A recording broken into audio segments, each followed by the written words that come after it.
देखो, Indian geography की बात कर रहे थे और भारत के भूगोल में कल हमने बात की थी भारत के सामान्य परिचय को लेकर। भारत के सामान्य परिचय में एक तो भारत के नामकरण को लेकर बात हुई थी। इसके अलावा 2 नंबर पर हमने जो बात की थी वो भारत की राजनीतिक स्थिति को लेकर भी बात की थी, जहां नए राज्यों के निर्माण को लेकर भी हमने बात की थी।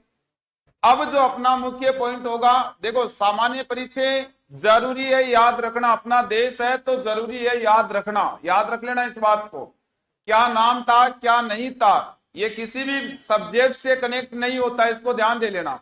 यदि आपको पूछा जाए कि प्राचीन समय में सोने की चिड़िया किस देश को कहते थे, भारत, यानी ये आपका मुख्य रूप से कोई सब्जेक्टिव क्वेश्चन नहीं है कि आप एक सब्जेक्ट को उठाकर बोल रहे हो कि सब्जेक्ट में ये बात है। ध्यान दे लेना, सामान्य परिचय अपना देश का सामान्य रूप से सभी को याद रखना जरूरी है। अब इस सामान्य परिचय का मैटर अपने पास में कंप्लीट हो गया। राजनीतिक स्थिति थी उसको लेकर भी बात मैंने आपको बता दी थी। अब जो बात होगी वो बात होगी भारत में स्थिति विस्तार को लेकर। तो भारत का स्थिति विस्तार देखेंगे।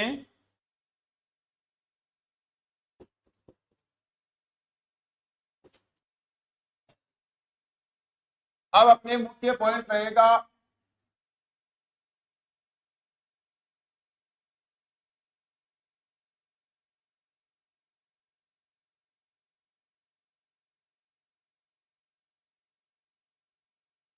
भारत का स्थिति विस्तार।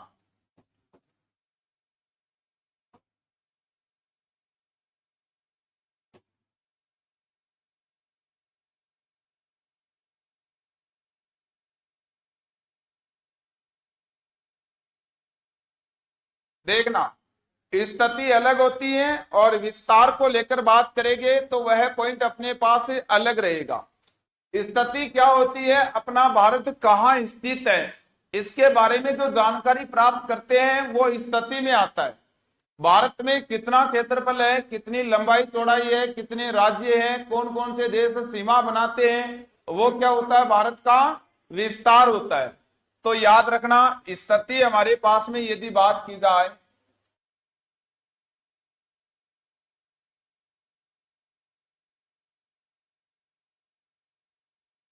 ये अलग मानी जाती है। और यदि बात करें अपने भारत के विस्तार को लेकर,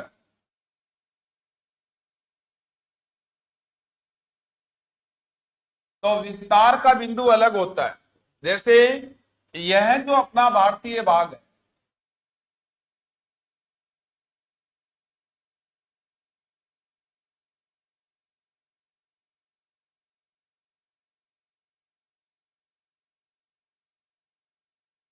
इसके कंप्लीट भाग को लेकर बात करेंगे वो विस्तारित भाग माना जाएगा। और स्थिति में यदि बात करें तो मुख्य रूप से ध्यान देना, भारत कहां स्थित है, ये स्थिति गलोबीय स्थिति होगी। और गलोबीय स्थिति 2 प्रकार से देखी जाती है, ध्यान देना। मुख्य रूप से यदि बात करें तो अपने भारत की स्थिति को लेकर हमें कहां कहां इसकी स्थिति पूछी जाती है। तो 1 नंबर तो हमें पूछा जाता है भारत में गलोबीय स्थिति।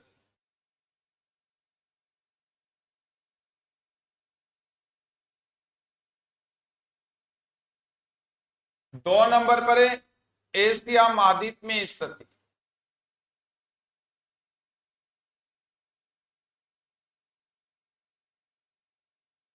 3 नंबर है विश्व में स्थिति या पृथ्वी पर स्थिति। ये 3 स्थितियां होती है। इसमें भी याद रखना आपको, गलोबीय स्थिति वापस 2 भागों में होती है। एक अक्षांश के अनुसार स्थिति और 2 नंबर है देशांतर के अनुसार स्थिति। अक्षांश के अनुसार स्थिति,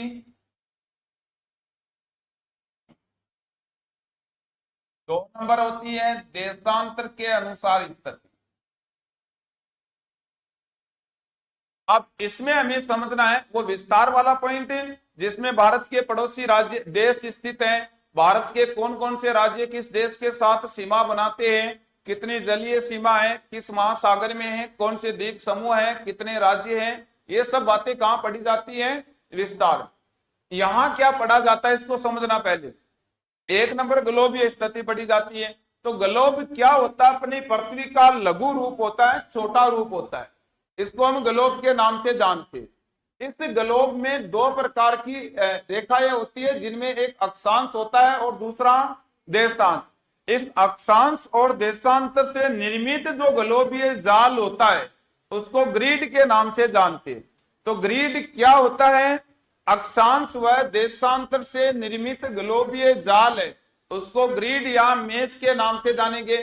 फिर अपना जो महाद्वीप है एशिया, इसमें बात करेंगे कि भारत की क्या स्थिति रहती है। फिर अपनी पूरी धरती पर मतलब पृथ्वी पर बात करेंगे कि भारत की क्या स्थिति रहती है। एक नंबर पॉइंट रहेगा ग्लोबीय स्थिति। तो देखना भारत की ग्लोबीय स्थिति, इसको समझना।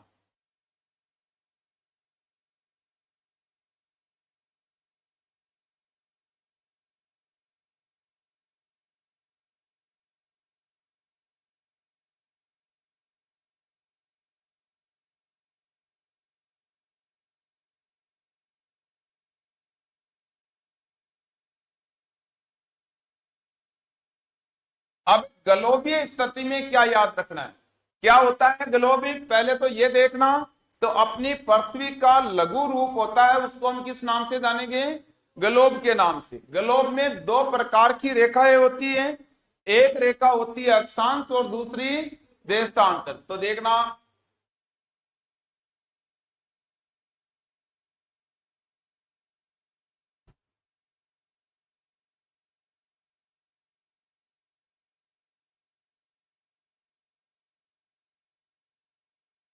ग्लोब है।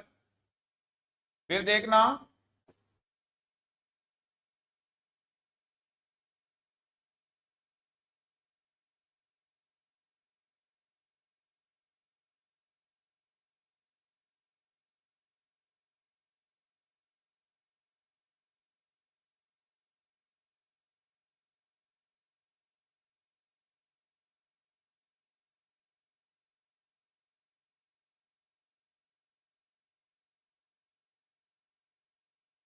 अक्षांश और देशांतर नामक रेखाएं होती हैं।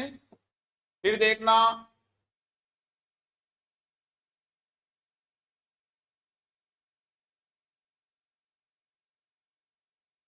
अक्षांश व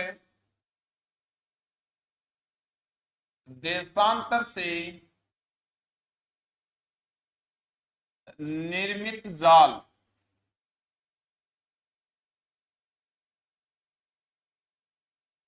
ग्रिड या मेष कहलाता है।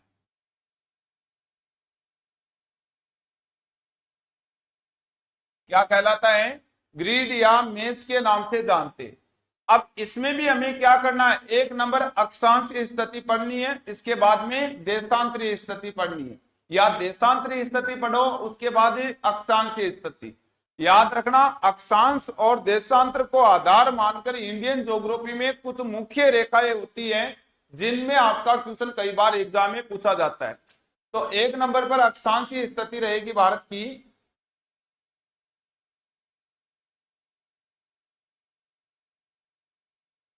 भारत की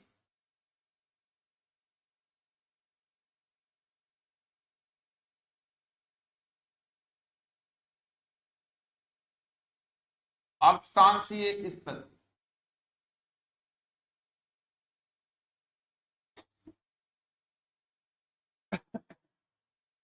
ध्यान देना यहां पर क्या होती है अक्षांशीय स्थिति, ये समझना।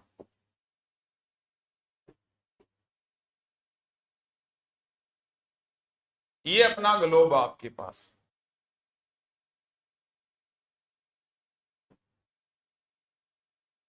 इस ग्लोब में याद रखना आप इस प्रकार से एक मध्य में रेखा होती है, जिसको हम 0 डिग्री अक्षांश के नाम से जानते हैं। ये रेखा इस ग्लोब को दो भागों में विभाजित करती है। इस ग्लोब का आधा भाग उत्तर दिशा में और आधा भाग दक्षिण दिशा में। इसको कहा जाता है 0 डिग्री अक्षांश, या कहते हैं विषुवत रेखा, या कहा जाता है भूमध्य रेखा।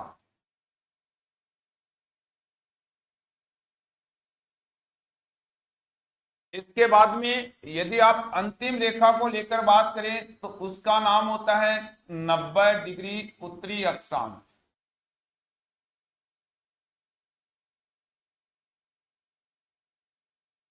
यदि आप दक्षिण में अंतिम रेखा को लेकर बात करें तो नाम रहता है 90 डिग्री दक्षिणी अक्षांश।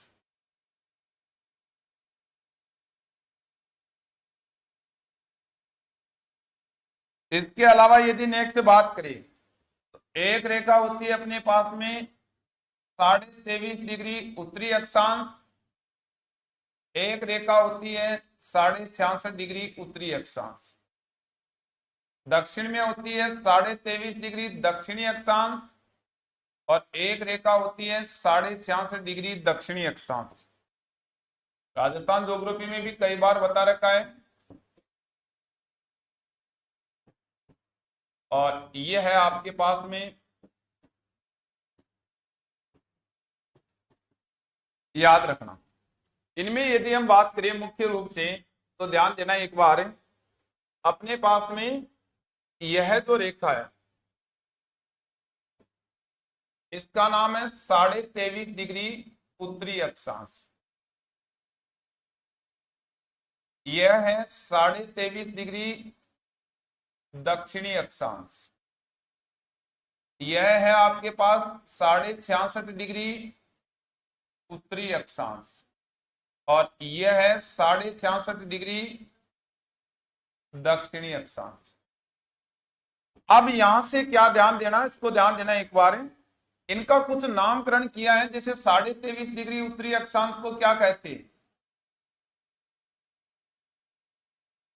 23.5 डिग्री दक्षिणी अक्षांश को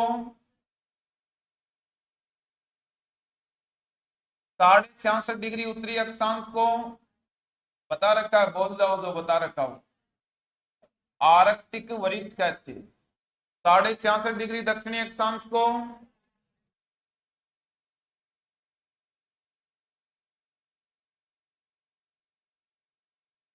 अंटार्कटिक वृत्त कहते हैं।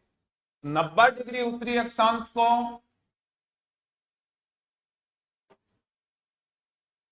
बता रखा है ना, 90 डिग्री दक्षिणी अक्षांश को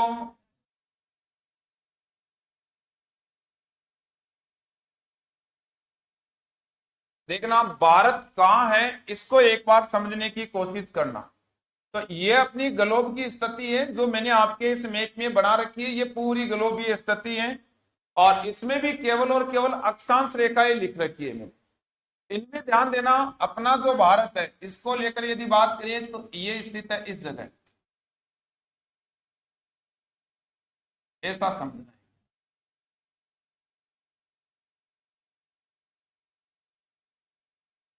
ये अपना भारत स्थित है। अब इस भारत की स्थिति को यदि यहां देखा जाए तो ये 0 डिग्री से उत्तर दिशा में दिखाई दे रहा है। 0 डिग्री से कौन सी दिशा में दिखाई दे रहा है? उत्तर दिशा में। उत्तर दिशा का मतलब है किस गोलार्ध में है अपना देश? उत्तरी गोलार्ध। तो इस 0 डिग्री भूमध्य रेखा या विषुवत रेखा ने ग्लोब को दो भागों में बांटा है। आधा भाग इसका उत्तर दिशा में, आधा दक्षिण में। उत्तर दिशा का भाग क्या कहलाता है? उत्तरी गोलार्ध।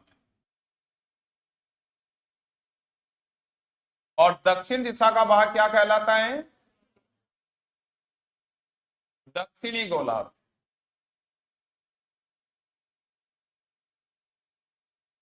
अब बात यदि इस भारत को लेकर की जाए तो जैसे ही आप 0 डिग्री से काउंटिंग करना प्रारंभ करते हो, उस स्थिति में ध्यान देना यहां पर एक द्वीप समूह स्थित है। अब ये जो द्वीप समूह है, अच्छा इधर भी स्थित है लेकिन वह महत्वपूर्ण नहीं है अक्षांशों में। ये इधर वाला जो बंगाल की खाड़ी में स्थित है, अंडमान निकोबार द्वीप समूह है, इसको याद रखना। तो देखना ये भारत का पूरा भाग एक साथ जुड़ा हुआ है, इसको एक बार समझना। ये अपने पास में भारत है तो इसका ये पूरा भाग एक साथ जुड़ा हुआ है, लेकिन ये द्वीप समूह इस मुख्य भूमि के साथ में नहीं जुड़ा हुआ है। नहीं जुड़ा हुआ इसका मतलब क्या है? हम यहां से यदि काउंटिंग करते करते भारत की तरफ बढ़े उत्तर में, तो याद रखना पहले ये द्वीप समूह का स्थान आएगा। मतलब जैसे आप यहां से काउंटिंग कर रहे हो 1 2 3 4 5, तो पहले ये आएगा या फिर ये आएगा? ये द्वीप समूह वाला स्थान आएगा।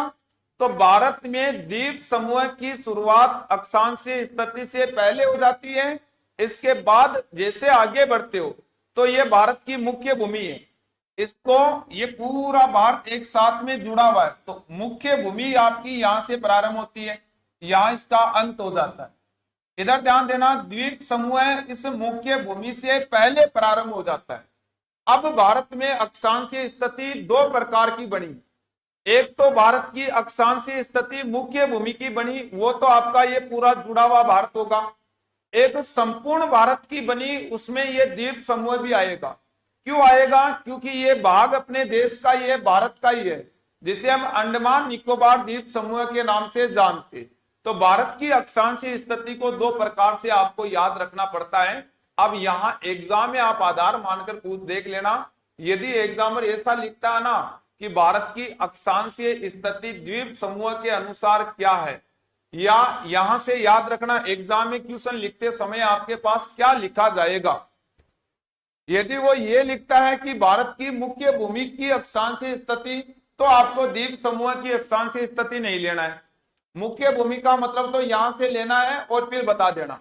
यदि ये लिखता है संपूर्ण भारत की अक्षांशीय स्थिति, तब आपको ये द्वीप समूह भी शामिल करना है।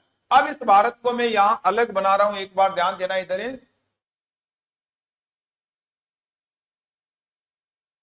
ये जो भारत वहां बना हुआ है, इसको एक बार छोटा सा मैं यहां बनाकर समझाऊं।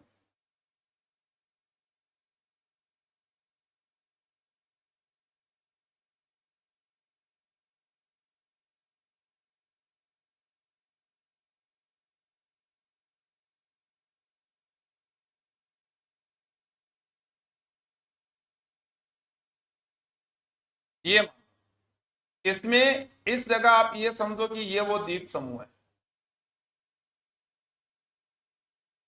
ऐसा समझना।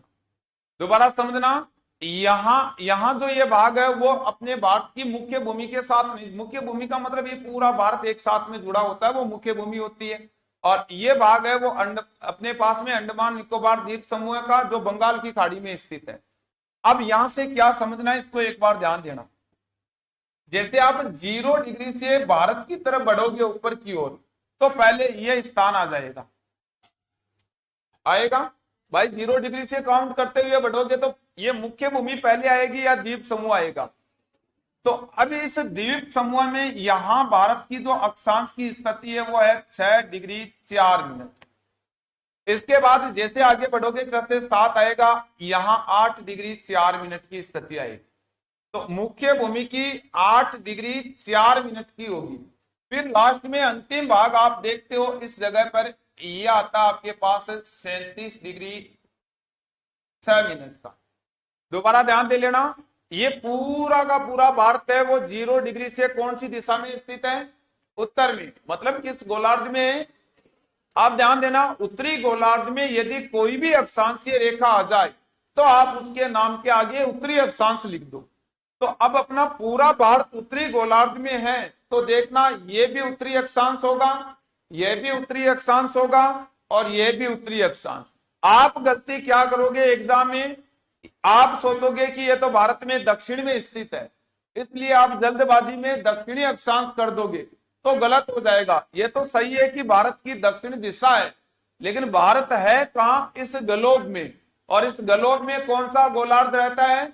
उत्तरी गोलार्ध। इसलिए आपको यहां दक्षिणी अक्षांश नहीं करके इसके नाम के आगे क्या नाम लगाना पड़ता है? उत्तरी अक्षांश। इधर भी क्या लिखना पड़ेगा? उत्तरी अक्षांश। इधर भी क्या लिखना पड़ेगा? उत्तरी अक्षांश। एक बहुत ही सरल क्वेश्चन आता है आपके पास, इस जगह की स्थिति आपको पूछ सकता है।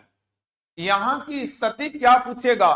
संपूर्ण भारत की दक्षिणतम अक्षांशीय स्थिति या भारत का दक्षिणतम बिंदु, तो ये होगा।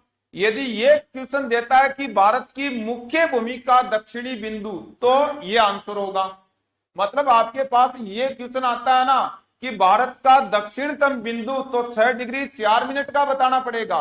और यदि क्वेश्चन ये आता है कि भारत की मुख्य भूमिका, तो मुख्य भूमि तो यही है अपने पास है, इसका दक्षिणतम बिंदु 8 डिग्री 4 मिनट का होगा।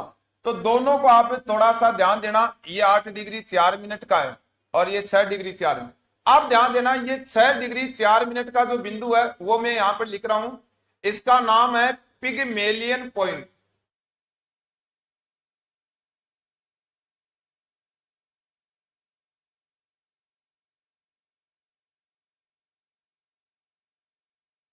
देखना, ये पिगमेलियन पॉइंट नाम की जो जगह है वो 2004 में सुनामी आई थी। उस सुनामी के कारण ये भाग बंगाल की खाड़ी का है। उस सुनामी के कारण ये भाग पूरा का पूरा बंगाल की खाड़ी में डूब गया था। तो अब वर्तमान में डूब गया तो ये भाग तो नहीं होता होगा यहां पर। फिर इस भाग की जगह जो दूसरा भाग बना, जो दक्षिणतम बिंदु बना, वो बना है हमारे पास में इंदिरा पॉइंट।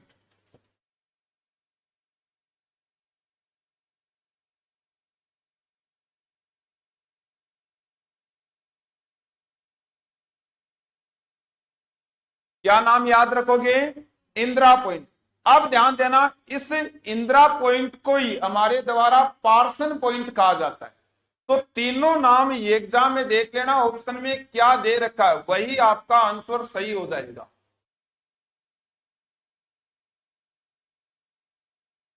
मतलब इंदिरा पॉइंट दे दे, चाहे पार्सन पॉइंट दे दे, चाहे पिगमेलियन दे दे, तीनों तो एक साथ में दे ही नहीं सकता, क्योंकि तीनों एक ही जगह के नाम है, अलग अलग नहीं है।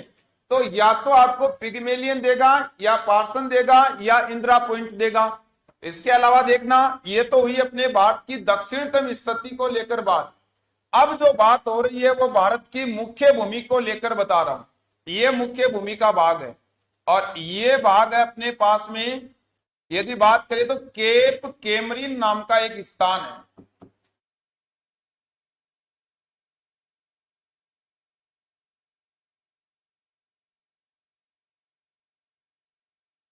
केप केमरिन है कन्याकुमारी में। कहां याद रखोगे?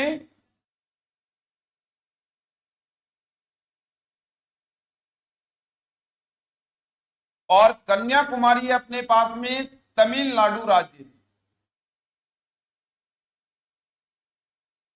दोबारा देखना एक बार इसको, यदि हमें संपूर्ण भारत की अक्षांशीय स्थिति पूछ ली जाए तो पिगमेलियन, पार्सन या फिर इंदिरा पॉइंट बताना पड़ेगा, जो अंडमान निकोबार द्वीप समूह में। और इस जगह पर अपने पास में ग्रेट निकोबार नाम का एक द्वीप है। उस ग्रेट निकोबार द्वीप में ये 3 स्थान स्थित है। मतलब अंडमान और निकोबार 2 अलग अलग द्वीप है और दोनों के समूह को अंडमान निकोबार द्वीप समूह कहते हैं। अब यहाँ पर छोटे मोटे द्वीपों की संख्या तो बहुत है। इसमें से अंडमान का जो भाग है उसमें उत्तरी अंडमान, मध्य अंडमान, या दक्षिणी अंडमान, या लिटिल अंडमान, 4 भाग है। फिर अपने पास इसके दक्षिण में निकोबार का भाग रहता है। निकोबार में उत्तरी निकोबार, मध्य निकोबार, दक्षिणी निकोबार और ग्रेट निकोबार। ग्रेट निकोबार सबसे दक्षिणी दक्षिण का बिंदु है। उस ग्रेट निकोबार पर एक स्थान है जिसका नाम है पिगमेलियन, इंदिरा पॉइंट या पार्सन पॉइंट। तो इस जगह का जो द्वीप है उसका नाम क्या रहेगा?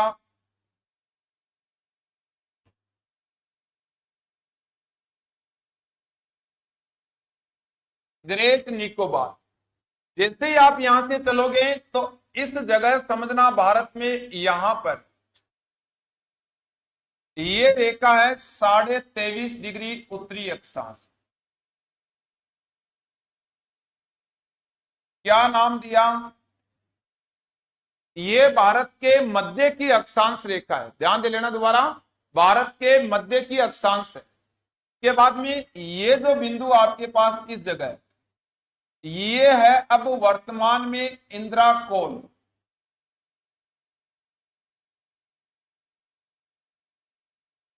इंदिरा कोल है अपने पास केंद्र शासित प्रदेश लद्दाख में। ये भी याद रखना। अब देखना, यहां से न तो आपके पास में भारत की दक्षिणी स्थिति पूछेगा और न ही उत्तरी स्थिति पूछेगा।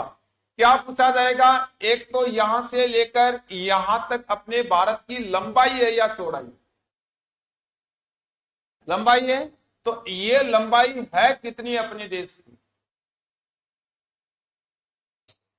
दोबारा देखना, राजस्थान की चौड़ाई ज्यादा है और भारत की लंबाई ज्यादा है। राजस्थान की लंबाई कम है और भारत की लंबाई ज्यादा है। तो अब राजस्थान में तो 826 और 869 पढ़ रखा है। यहां याद रखना भारत की लंबाई है 3214 किलोमीटर। देशांतर में आपको चौड़ाई भी बता दूंगा। तो देखना 3214 किलोमीटर है। कहां से है, इंदिरा कोल से लेकर कन्याकुमारी तक है। यहां तक नहीं बता रहा हूं, कन्याकुमारी तक ही बता रहा हूं, ध्यान दे लेना। अब दोबारा बात याद रखना, यहां पर इससे संबंधित हमें क्या क्वेश्चन पूछा जा सकता है उसको ध्यान देना एक बार। पहली बात तो भारत की अक्षांशीय स्थिति,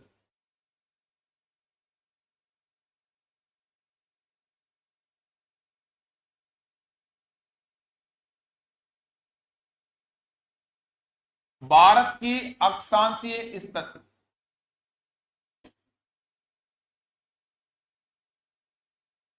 ये दो प्रकार की अक्षांशीय स्थिति आपके पास होगी।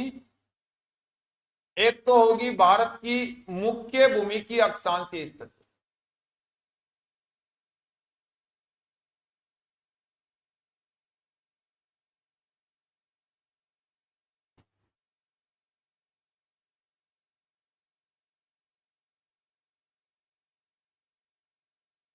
एक होगी आपके पास में भारत की या संपूर्ण भारत की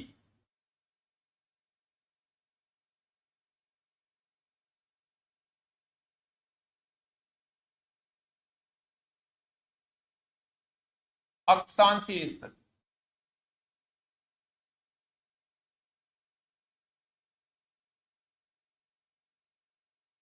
अब एक बार तो आप ऐसा करो, मुझे मुख्य भूमि की अक्षांशीय स्थिति बताओ। 8 डिग्री 4 मिनट उत्तरी अक्षांश से 33 डिग्री 6 मिनट उत्तरी अक्षांश। संपूर्ण भारत की 6 डिग्री 4 मिनट उत्तरी अक्षांश से 33 डिग्री 6 मिनट उत्तरी अक्षांश। अब यहां से इस स्थिति के अलावा और क्या क्वेश्चन बनता है, एक तो हमें यहां पर पूछ सकता है कि इसका अंतर कितना है। तो करना क्या है, 37 डिग्री 6 मिनट में से 8 डिग्री 4 मिनट को घटा देना, आएगा अंतर। 6 में से 4 गए तो कितने बचे, 2 डिग्री, और 37 में से 8 गए तो 29 बचे। मतलब कितना आंसर आया आपके पास, 29 डिग्री 2 मिनट का। इधर यदि आपको पूछ ले संपूर्ण भारत में अंतर कितना है, अक्षांशीय अंतर, करना क्या है, 37 डिग्री 6 मिनट में से 6 डिग्री 4 मिनट घटा देना है। 6 में से 4 गए तो 2 बचे, और 37 में से 6 गए तो 31 बचे। तो इसका आंसर क्या बन जाएगा, 31 डिग्री 2 मिनट। इनको थोड़ा सा ध्यान देना, जल्दबाजी में, मतलब जल्दबाजी में गलत नहीं करना है। या मुख्य भूमि की पूछे तो अलग होगी और संपूर्ण भारत की पूछे तो अलग बतानी है। पहली बात तो ये याद रखनी है। दूसरी बात, यहां से क्या याद करने योग्य है वो ध्यान दे लेना। मैं यहां लिख देता हूं नोट लगा के,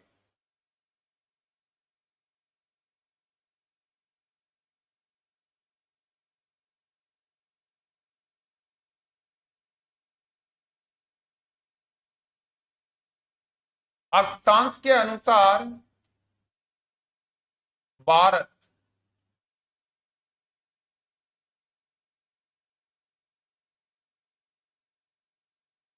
उत्तरी गोलार्ध में है। एक ये बात याद रखनी। अब सबसे ज्यादा महत्वपूर्ण बात क्या याद रखनी है, इन दोनों से भी ज्यादा महत्वपूर्ण बात है वो देखना एक बात। पहली बात तो यहां तक याद रखनी है। इसके बाद इस 23.5 डिग्री उत्तरी अक्षांश को लेकर बहुत बार क्वेश्चन आता है।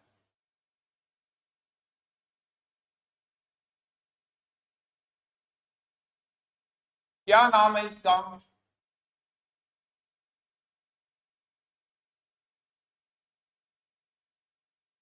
पहली बात तो इसे हम ऐसे भी लिख सकते हैं 23 डिग्री 30 मिनट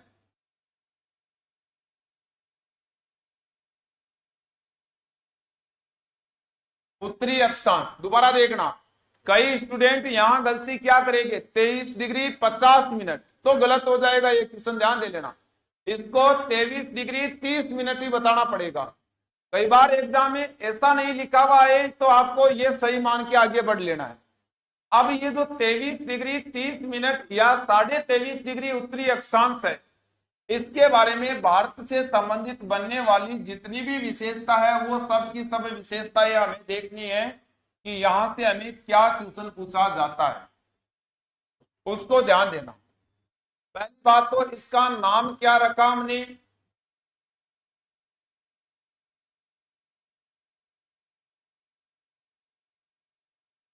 आप देखना एक बात यहां से समझना दोबारा आप,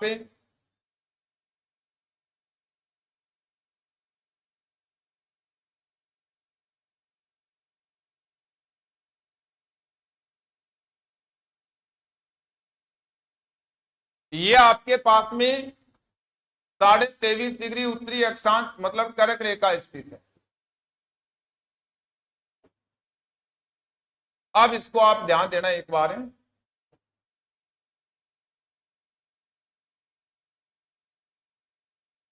सबसे पहले तो क्या याद रखना है, देखना ये इसकी पश्चिमी दिशा है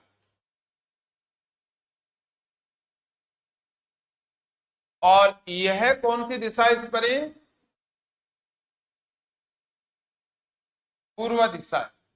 अब या तो यहां से क्वेश्चन बनता है वो ऐसा बनता है कि इसमें पश्चिम से पूर्व की ओर जाते हैं तो राज्यों का क्रम बताइए, या सबसे पूर्व राज्य या सबसे पश्चिमी राज्य बता दीजिए, या कुल राज्यों की संख्या बता दीजिए, या नजदीक राजधानी किस राज्य की है वो बता दीजिए, या दूर राजधानी किस राज्य की है वो बता दीजिए, या सर्वाधिक क्षेत्रफल किस राज्य में है वो बता दीजिए, या न्यूनतम क्षेत्रफल किस राज्य में है वो बता दीजिए। ये सभी प्रकार के क्वेश्चन इससे संबंधित हमको बार बार एग्जामों में देखने को मिलता है। तो देखना समझना एक बार आप यहां पर इसको लेकर यदि हम बात करें तो इस पर जो 1 नंबर राज्य रहे, कौन सा राज्य रहेगा, गुजरात। गुजरात के बाद में 2 नंबर राज्य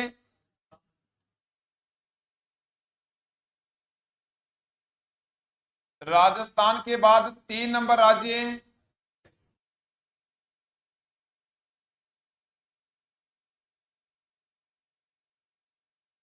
पांच 4 नंबर राज्य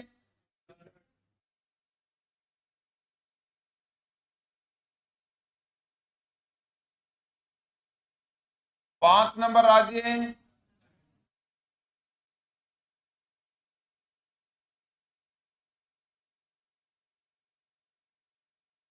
6 नंबर राज्य।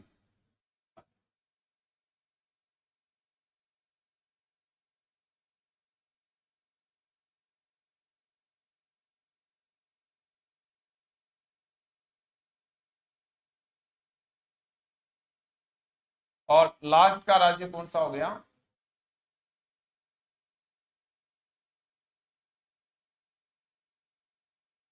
अब ये 8 राज्य स्थित है। सीधा क्वेश्चन क्या आता है, 23.5 डिग्री उत्तरी अक्षांश पर भारत का सबसे पूर्वी राज्य कौन सा है। देखना वैसे पूछा जाए कि सबसे पूर्वी राज्य कौन सा है तो अरुणाचल प्रदेश रहता है, लेकिन कर्क रेखा पर पूर्वी राज्य कौन सा है तो आंसर क्या बनेगा, मिजोरम बनेगा। और पश्चिम में पूछ लिया जाए तो गुजरात। अब देखना यहां से और क्या क्वेश्चन बनता है उसको ध्यान देना। हमें नेक्स्ट ये पूछ सकता है कि इस रेखा के नजदीक राजधानी किस राज्य की है, सबसे नजदीक राजधानी किसकी है, सबसे नजदीक राजधानी है मध्य प्रदेश की, राजधानी का नाम भोपाल, याद रखना।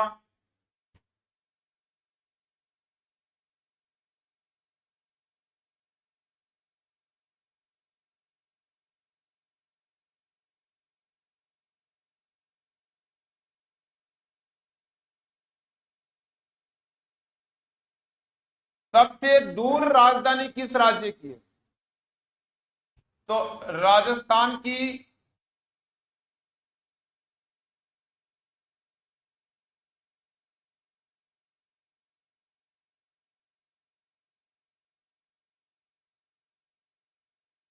सर्वाधिक क्षेत्रफल किस राज्य में है?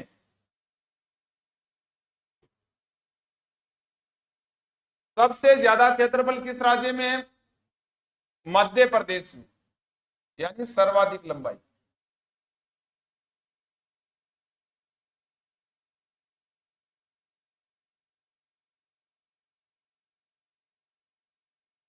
और न्यूनतम लंबाई किस राज्य में है?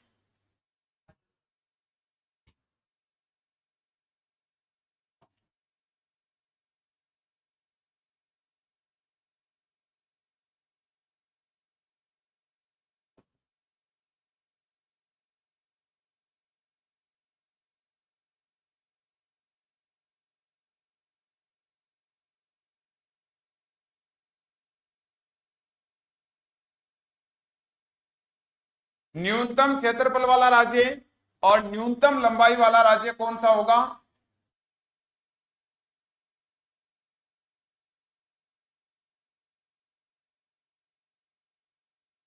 सर्वाधिक क्षेत्रफल वाला राज्य कौन सा होगा?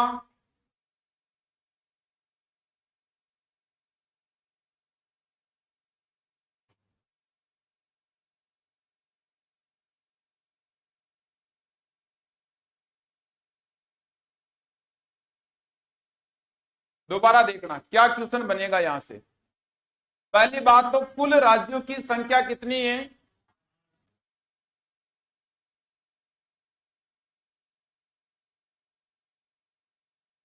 8 राज्य बताना है।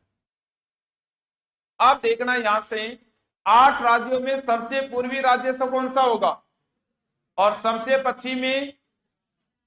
आप देखना इन 8 राज्यों में मतलब कर्क रेखा पर क्षेत्रफल का सबसे बड़ा राज्य कौन सा है? क्षेत्रफल का बड़ा राज्य पूरा भारत का ही राजस्थान है, तो यहां पर भी कौन सा है? और क्षेत्रफल का सबसे छोटा राज्य, कर्क रेखा की सर्वाधिक लंबाई किस राज्य में और सबसे कम है, फिर न्यूनतम मतलब सबसे नजदीक राजधानी भोपाल और सबसे दूर है जयपुर। इसको याद। अच्छा एक बात और याद रखना, भोपाल और छत्तीसगढ़ की जो रांची नाम की राजधानी लगभग समान, मतलब राजधानी मुख्यालय है वो भोपाल का नजदीक है लेकिन राजधानी क्षेत्र है वो दोनों का समान है। तो कई बार झारखंड की रांची, तो याद रखना कई बार भोपाल नहीं आए और 2 नंबर पर हमें दे दे तो कौन सा बताना है? रांची बताना है। दोनों का समान रहेगा, इसकी राजधानी का क्या नाम रहेगा ये भी आपको ध्यान है। ये कर्क रेखा से संबंधित बात अपने भारत में आपसे पूछी जाती, याद रखना। दोबारा मैं आपको एक ही बात बता रहा हूं, ये तो सबको पता है कि इस पर 8 राज्य, अधिकतर स्टूडेंटों को 50% स्टूडेंट एग्जाम देने वाले पकड़ लेते हैं कि 8 राज्य कौन कौन से, नाम भी पता रहता है। फिर ध्यान देना 50% स्टूडेंटों तक ये क्वेश्चन सही कर दिया जाता है कि इस पर कौन सा राज्य स्थित है, लेकिन ध्यान देना 30% स्टूडेंट ये कर पाते हैं कि इस पर पूर्वी या पश्चिमी राज्य कौन सा है। 20% स्टूडेंट यही विशेषता बता पाते हैं कि नजदीक राजधानी या दूर राजधानी, या फिर क्षेत्रफल ज्यादा या फिर क्षेत्रफल कम, या फिर लंबाई ज्यादा या लंबाई कम। ये वही सिलेक्टेड स्टूडेंट बता पाते हैं जो मेन मेरिट तक पहुंचने की कोशिश करते हैं। तो इसको विशेष रूप से याद रखना, प्रत्येक एग्जाम में एक दो क्वेश्चन यहां से मिल ही जाता है, इसको भी ध्यान देना। ये पूरे भारत की बात करें हम लोग तो अपने भारत की अक्षांशीय स्थिति रही है। दोबारा देखना एक बार भारतीय अक्षांशीय स्थिति को लिखना बाद में, पहले एक बार दोबारा रिवीजन करना। मतलब याद क्या रखना है, भारत की स्थिति विस्तार में तो 1 नंबर पर स्थिति अलग होता है, 2 नंबर पर विस्तार भी अलग होता है। स्थिति में क्या होता है उसके बारे में पढ़ा जाता है कि वो है कहां, ऐसा पढ़ा जाता है। तो है कहां ये 3 ही प्रकार की स्थिति बनती है, या तो ग्लोब में देखो, अब देखो ग्लोब में हम चाहे तो दो भागों में अलग अलग बांट सकते हैं, अक्षांश और देशांतर, या फिर पूरे अपने एशिया महाद्वीप में देखना है, और या फिर पूरी धरती पर अपने विश्व में देखना है। अच्छा, जब मैं आपको विश्व में स्थिति बताऊंगा उस समय लिखवा दूंगा कि क्षेत्रफल के अनुसार अपनी धरती पर यह स्थान रहा है, इतना पूरे विश्व का 2.4% भाग रहा है, ऐसा करके वो टोटल देश है वो लिखवाने वाली बातें वहां कंप्लीट करवा दूंगा ना। अब देखना विस्तार में इसमें क्या पढ़ा जाता है, एक तो इसके क्षेत्रफल को लेकर, इसकी सीमाओं को लेकर, इसके राज्य को लेकर, या कुछ आकृति को लेकर, वो सब की सब बातें विस्तार में पढ़ी जाती है। अब हमने क्या किया, एक नंबर पर ग्लोबीय स्थिति की शुरुआत की। तो ग्लोब क्या है, तो हमने देखा कि अपनी पृथ्वी का छोटा रूप होता है, उसे हम किस नाम से जानते हैं, ग्लोब के नाम से। फिर इस ग्लोब में दो प्रकार की रेखा होती है, एक आडी होती है, एक सीधी होती है। आडी अक्षांश होती है, सीधी देशांतर होती है। दोनों रेखाओं के द्वारा ग्लोब में बहुत ही बड़ा जाल बनाया जाता है। जाल समझ रहे हो ना, दोनों रेखाओं का जो जाल बनता है उसको हम किस नाम से जानेंगे, ग्रिड या मेष के नाम से जानते। फिर नेक्स्ट ध्यान देना, यहां से हम लोगों ने क्या देखा है, अपने पास में एक नंबर अक्षांशीय स्थिति। अक्षांश क्या होता है, तो ग्लोब में हमने देखा आडी रेखाएं अक्षांश कहलाती है। इस ग्लोब में सबसे मध्य की रेखा 0 डिग्री अक्षांश विषुवत या भूमध्य रेखा, जो पूरे ग्लोब को दो भागों में बांटती है, आधा भाग उत्तर दिशा में उत्तरी गोलार्ध, आधा भाग दक्षिण दिशा में दक्षिणी गोलार्ध। फिर हमने देखा 23.5 डिग्री उत्तरी अक्षांश को कर्क रेखा, 66.5 डिग्री उत्तरी अक्षांश को आर्कटिक, 23.5 डिग्री दक्षिणी अक्षांश को मकर रेखा, और 66.5 डिग्री दक्षिणी अक्षांश को अंटार्कटिका है। इसके बाद 90 डिग्री उत्तरी अक्षांश को उत्तरी ध्रुव और 90 डिग्री दक्षिणी अक्षांश को दक्षिणी ध्रुव का है। इसमें हमने देखा कि अपना जो देश है भारत, वो इसमें उत्तरी गोलार्ध में स्थित है। अच्छा, भारत में दो प्रकार की स्थिति बनी, क्योंकि एक तो भारत की मुख्य भूमि पूरी एक साथ में जुड़ी हुई है, और एक भारत में द्वीप समूह का भाग है जो बंगाल की खाड़ी में स्थित है, अपनी मुख्य भूमि से थोड़ा सा दूर स्थित है। और ये भाग भारत की मुख्य भूमि से दक्षिण में स्थित है। दक्षिण का मतलब ग्रेट निकोबार नाम का एक द्वीप है, अंडमान निकोबार का, और यहाँ इस द्वीप पर पिग्मेलियन, इंदिरा पॉइंट या पार्सन पॉइंट नाम का स्थान बनता है, जो संपूर्ण भारत का दक्षिणतम स्थान रहता है। यहाँ देखा उत्तर, सबसे उत्तर का स्थान वर्तमान में लद्दाख केंद्र शासित प्रदेश में इंदिरा कोल है, और मुख्य भूमि का दक्षिणी स्थान है केप कैमरिन, कन्याकुमारी, तमिलनाडु का रहेगा। स्थिति देखी जाए तो दक्षिणतम स्थिति 6 डिग्री 4 मिनट से, मुख्य भूमि की 8 डिग्री 4 मिनट से, और अंतिम पॉइंट उत्तर में देखा जाए तो 37 डिग्री 6 मिनट से। उत्तर से लेकर दक्षिण तक लंबाई देखी जाए तो 3214 किलोमीटर बताई थी। याद रखना, भारत में यदि मुख्य भूमि की स्थिति 8 डिग्री 4 मिनट उत्तरी अक्षांश से 37 डिग्री 6 मिनट उत्तरी अक्षांश ऑप्शन में मिल जाएगा, या संपूर्ण भारत की पूछे तो 6 डिग्री 4 मिनट उत्तरी अक्षांश से 37 डिग्री 6 मिनट उत्तरी अक्षांश आपको मिल जाएगा। याद रखना, यहाँ पर यदि मुख्य भूमि की मतलब अक्षांशीय स्थिति में अंतर पूछ रहे तो 29 डिग्री 2 मिनट है, संपूर्ण भारत में 31 डिग्री 2 मिनट याद रखना है। दूसरी बात, ग्लोब के अनुसार देखा जाए तो भारत उत्तरी गोलार्ध में स्थित है। तीसरी बात क्या याद रखना है, देखो अपने भारत में कर्क रेखा से संबंधित अनेक क्वेश्चन बनते हैं। एक तो क्वेश्चन बनता है कि इसकी स्थिति क्या है, तो 23.5 डिग्री उत्तरी अक्षांश बनती है। 23.5 डिग्री को 23 डिग्री 30 मिनट उत्तरी अक्षांश में लिख सकते हो। याद रखना, भारत में 8 राज्यों से गुजरती है, जिसमें सबसे पूर्वी राज्य मिजोरम और सबसे पश्चिमी राज्य गुजरात। क्षेत्रफल का बड़ा राज्य राजस्थान और क्षेत्रफल का छोटा राज्य त्रिपुरा। सर्वाधिक लंबाई वाला राज्य मध्य प्रदेश और न्यूनतम लंबाई वाला राजस्थान। नजदीक राजधानी वाला राज्य मध्य प्रदेश और दूर राजधानी वाला राजस्थान। ऐसा करके ये क्वेश्चन भी बन जाते हैं, तो ये कंप्लीट बात आपको याद रखना। अच्छा, इस जगह पर आप चाहो तो एक बात और भी लिख सकते हो, मुख्य भूमि की याद रखना के कैमरिन,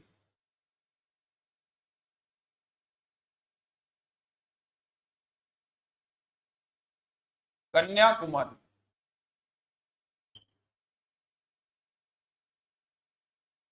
तमिलनाडु से।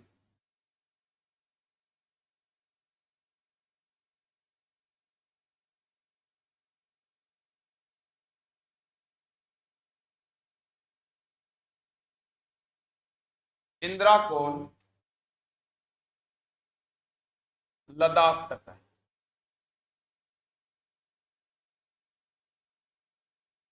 संपूर्ण भारत की बोल के बताओ एक बार, बोलो।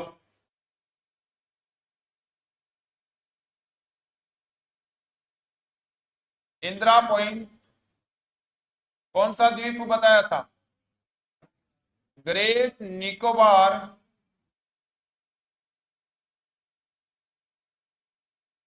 जी। अंतिम पॉइंट है इंदिरा कौल लद्दाख तक। पहली बात याद क्या रखना है, कई स्टूडेंट ध्यान देना कि कई स्टूडेंट गलती कहां करते हैं। अब तो यहां पढ़ रहे हैं, फिर एग्जाम में ऑप्शन देखेंगे ना, तो फिर वहां पर बताऊं क्या होता आपके साथ में। अभी तो आपने तैयारी की, अभी मैंने लिख दिया, सबको पता है, फिर वहां कंफ्यूज क्या मिलेगा। अब उत्तर में इंदिरा कॉल करूं या इंदिरा पॉइंट करूं? इंदिरा तो नाम याद रह जाता है, अच्छा सुंदर नाम है इसलिए याद रख लेते हो, लेकिन कॉल या पॉइंट को भूल जाते हो। तो याद रख लेना है, कॉल का मतलब जैसे मोबाइल में कॉल आता है, कॉल आता है तो ऊपर से टावर पकड़ता होगा, ऊपर कॉल है और ऐसा करके याद रखना है। इधर ध्यान दो, लिखो इसको, लिखो।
पढ़ो आगे, थोड़ा सा स्पीड से लिख लेना, ठीक रहेगा।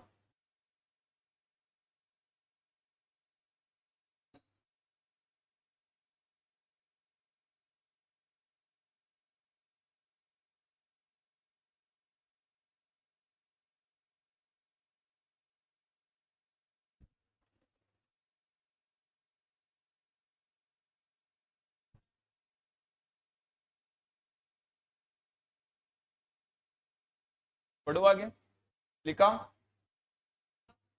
पीछे लिखा भाई सभी ने। कुछ बातें साथ में लिखने वाली होती है तो लिख लिया करो भाई, थोड़ा सा समय बच जाएगा।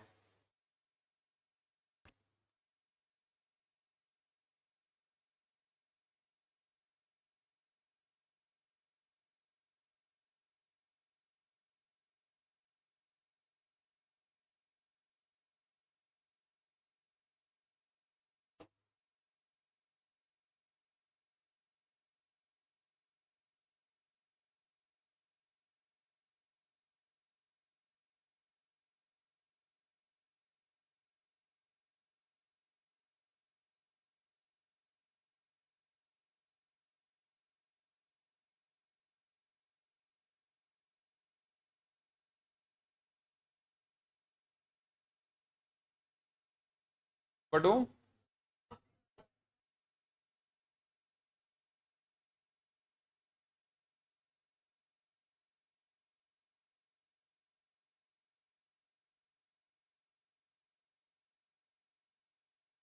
पढ़ू क्या, ज्यादा बात थोड़ी है लिखने वाली।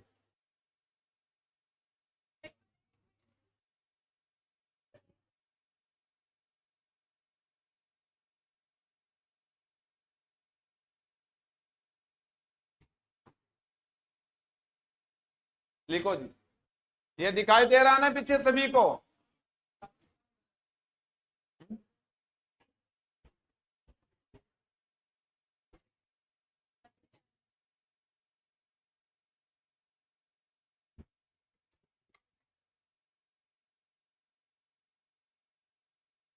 मिट्टू लाल जी लिख लिया क्या साथ साथ में?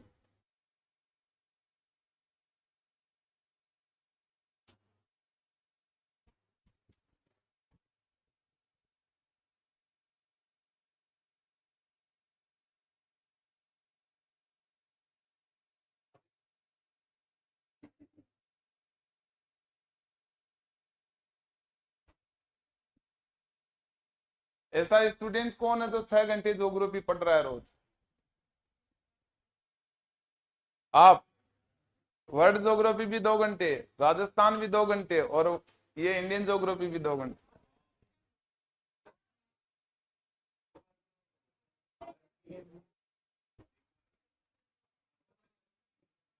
अच्छा, वो और है। एक ही जगह पढ़ो, कंफ्यूज रह जाओगे। ऐसा तो नहीं है। अब नहीं पढ़ने दूंगा दोबारा आपको, याद कर लेना बस जो पढ़ा रहा हूं वो। फिर मैं जानू और एग्जामर जाने, आप तो याद कर लेना।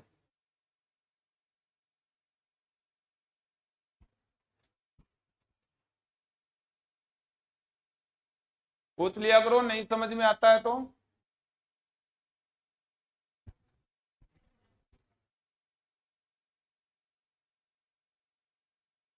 थोड़ा सा मैप के साथ लिख लिया करो, दोबारा पढ़ोगे तो अच्छा समझ में आ जाएगा। अच्छा, थोड़ा सा जल्दबाजी में मैप नहीं बनता तो रफ रजिस्टर में बना लिया करो भाई, और बाद में व्यवस्थित बना लिया करो या फोटो ले लिया करो। साथ याद रखना, कई बार क्या होता है, फोटो ले लेते हो, फोटो मोबाइल में रहती है, 8-10 दिन गुजर जाते हैं, उसका मैप नहीं बना पाते हो। कई बार ऐसा भी देखने को मिला है। तो फोटो लेते हो तो फिर वो बनाया करो जाकर, लापरवाही मत किया करो। क्या घुमा रहे हो रहे हैं, खेल खेल रहे हो क्या?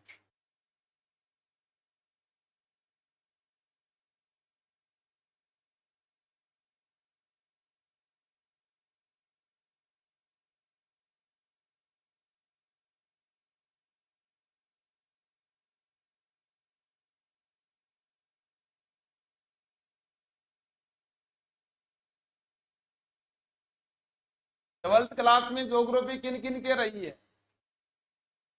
जिंदगी में कभी ज्योग्राफी की क्लास मत छोड़ना, अभी बता रहा हूँ। अभी जो लैब असिस्टेंट की वैकेंसी आ रही है ना, 12th पर आधारित आएगी, अभी आ गई, प्रस्तावित कर दी गई उसको। 12th पर आधारित होगी, और 300 नंबर के पेपर में से 260 नंबर ज्योग्राफी रहेगी। तो उसमें केवल एक सब्जेक्ट पढ़कर नौकरी लग सकते हो।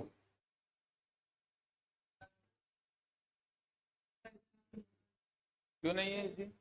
कठिन कुछ नहीं है, सब इजी है।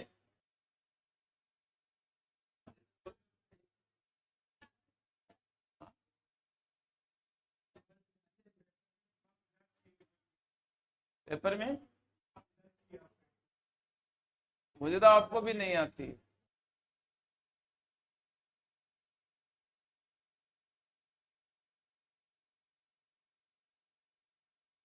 बढ़ो आगे।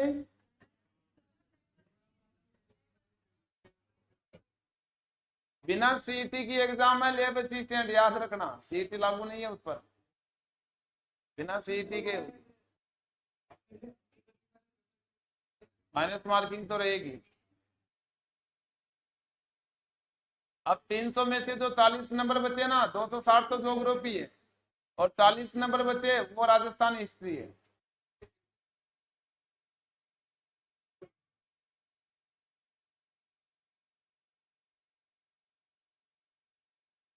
बढ़ो आगे।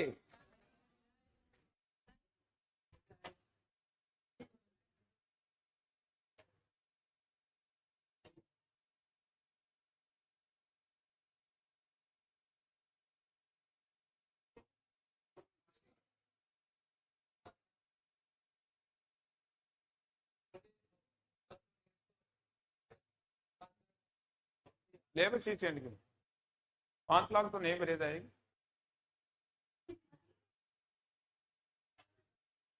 5 लाख नहीं, लास्ट 2.5-3 लाख। उसमें भी कंपटीशन है, 50-60 स्टूडेंट होते हैं। अब 12वीं पास तो सभी भर देंगे फॉर्म, तो तैयारी करने वाले नहीं रहेंगे, वो 50-60 स्टूडेंट रहेंगे, जिनमें व्यवस्थित क्रम से लंबे समय तक पढ़ने वाले स्टूडेंट है, वो ही सिलेक्टेड स्टूडेंट है।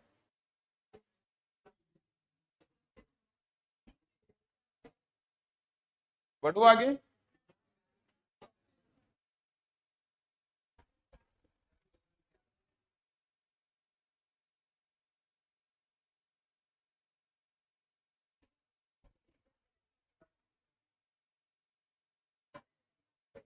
अरे आवाज मत करो, लिख लिया क्या?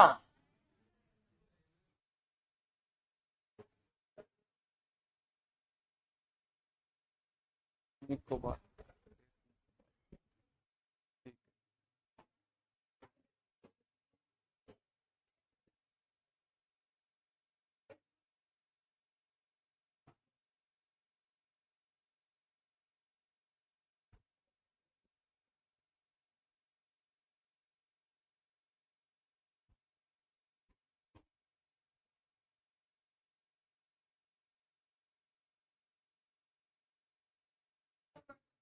पढ़ो आगे।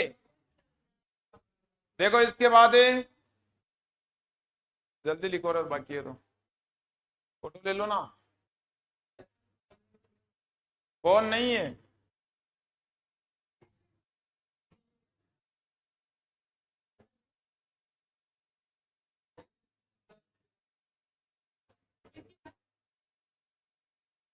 तो क्यों सुनता है ऐसी बातें?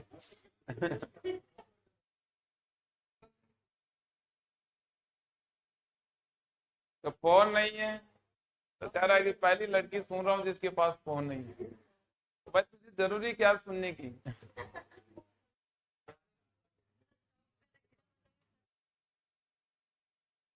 बढ़ो आगे। देखो जी, ये भी लिख लो जी।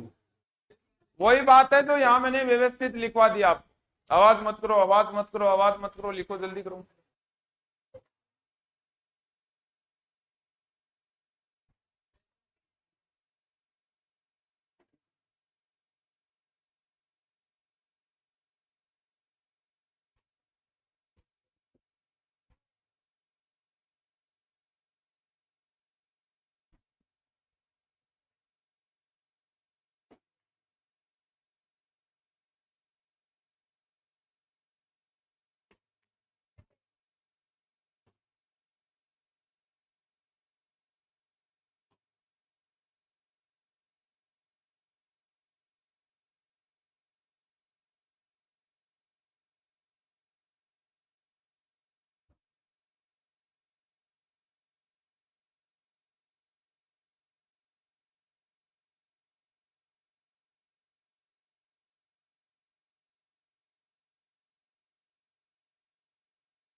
बढ़ो आगे।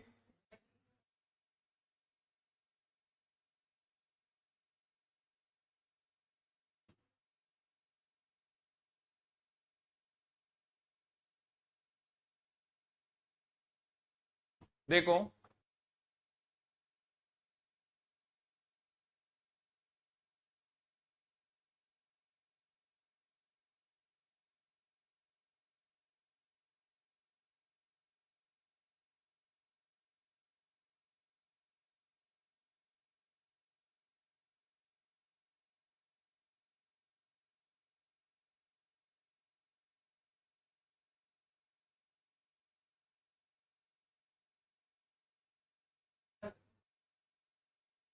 मिट्टूलाल जी को क्या ज्ञान दे रहे हो?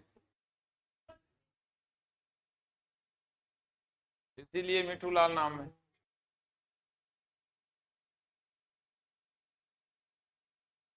बढ़ो आगे। देखो, ये भी जल्दी से लिखना है।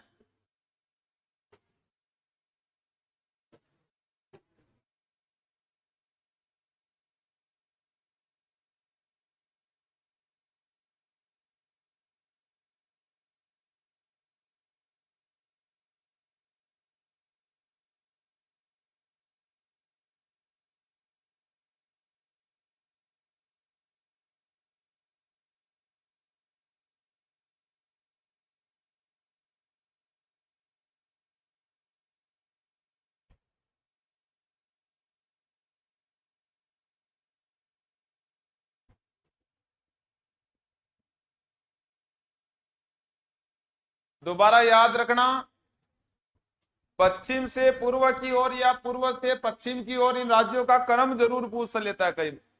थोड़ा सा याद रख लेना कौन कौन से राज्य रहेंगे। और यदि ऐसा क्वेश्चन आता है, बिना सोचे समझे यदि ऐसे क्वेश्चन को सही कर देते हो, विचार विमर्श करने की जरूरत ही नहीं है, मेन मेरिट तक पहुंचते हो।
लिख लिया?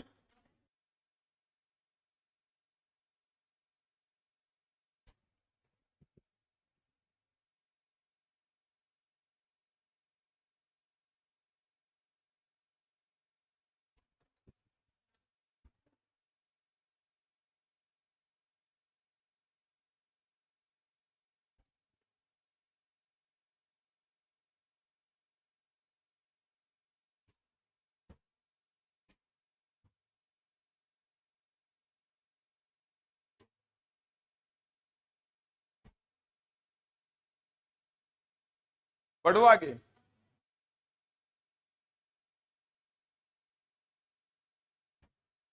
अब साथ साथ ही लिखना सब।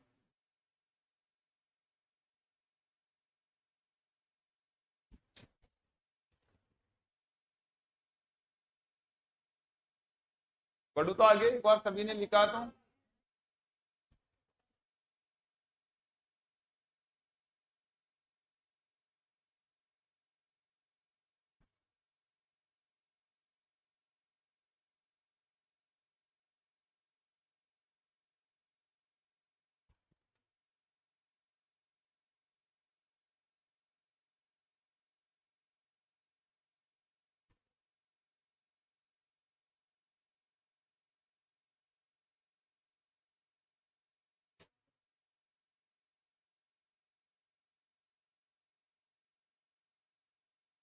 बढ़ो, लिखा।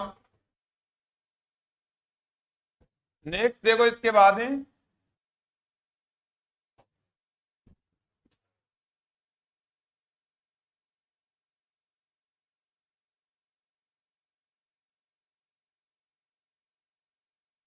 भारत की देशांतरीय स्थिति।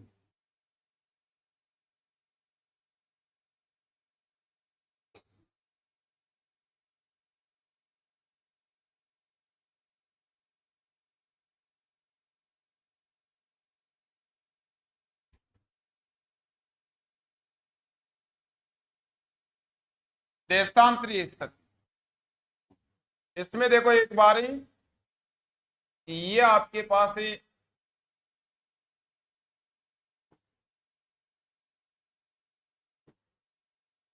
अपना ग्लोब है, और इस ग्लोब में यदि बात करें तो जो सीधी रेखाएं खींची जाती है उनको हम देशांतर रेखा कहते हैं। यह जो रेखा है इसका नाम है 0 डिग्री देशांतर।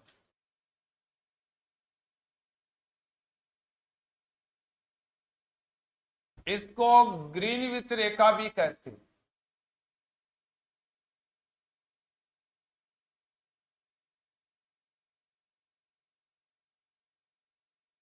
दोबारा ध्यान देना, 0 डिग्री देशांतर या ग्रीनविच रेखा सीधी रेखा नहीं है। दोबारा ध्यान देना क्या बोल रहा हूं, 0 डिग्री देशांतर या ग्रीनविच रेखा सीधी रेखा नहीं है।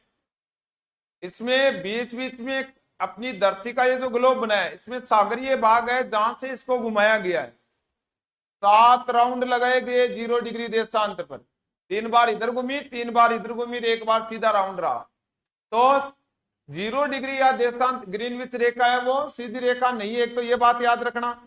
दूसरी बात, ये इस ग्लोब को 2 भागों में बांटती है। आधा भाग इसका इधर रहता है मतलब पूर्व दिशा में, तो उसे हम पूर्वी गोलार्ध कहते हैं।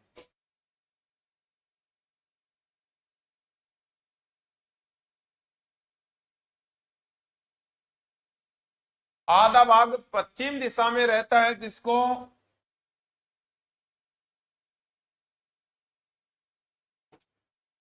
पश्चिमी गोलार्ध कहा जाता है।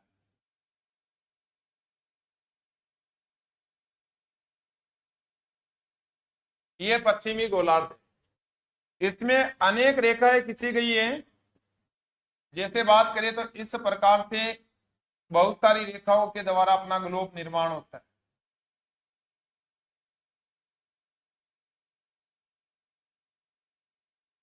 ये सब देशांतर रेखाएं। अब जो खींच रहा हूं वो पश्चिमी गोलार्ध की तरफ है।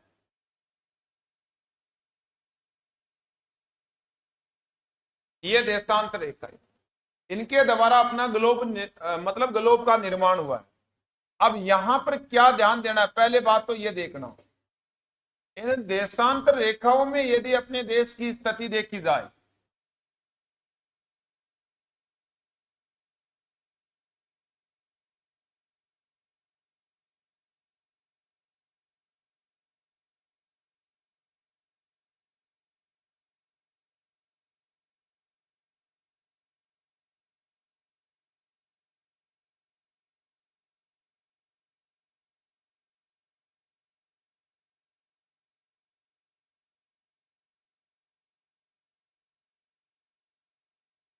ये अपने भारत की स्थिति है। ये स्थिति देखी जाए तो आपके पास कौन से गोलार्ध में स्थित है,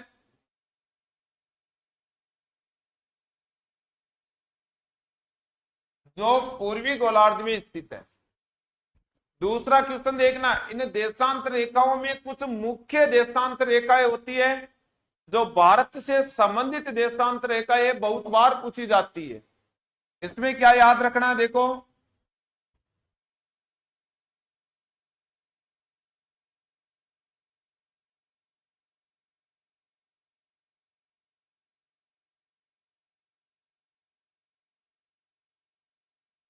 एक नंबर मुख्य देशांतर होता है ग्रीनविच रेखा।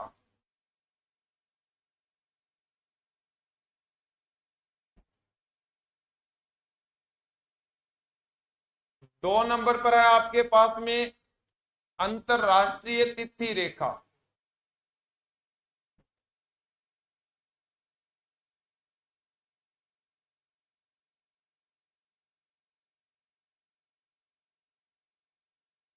तीन नंबर होती है मानक समय रेखा।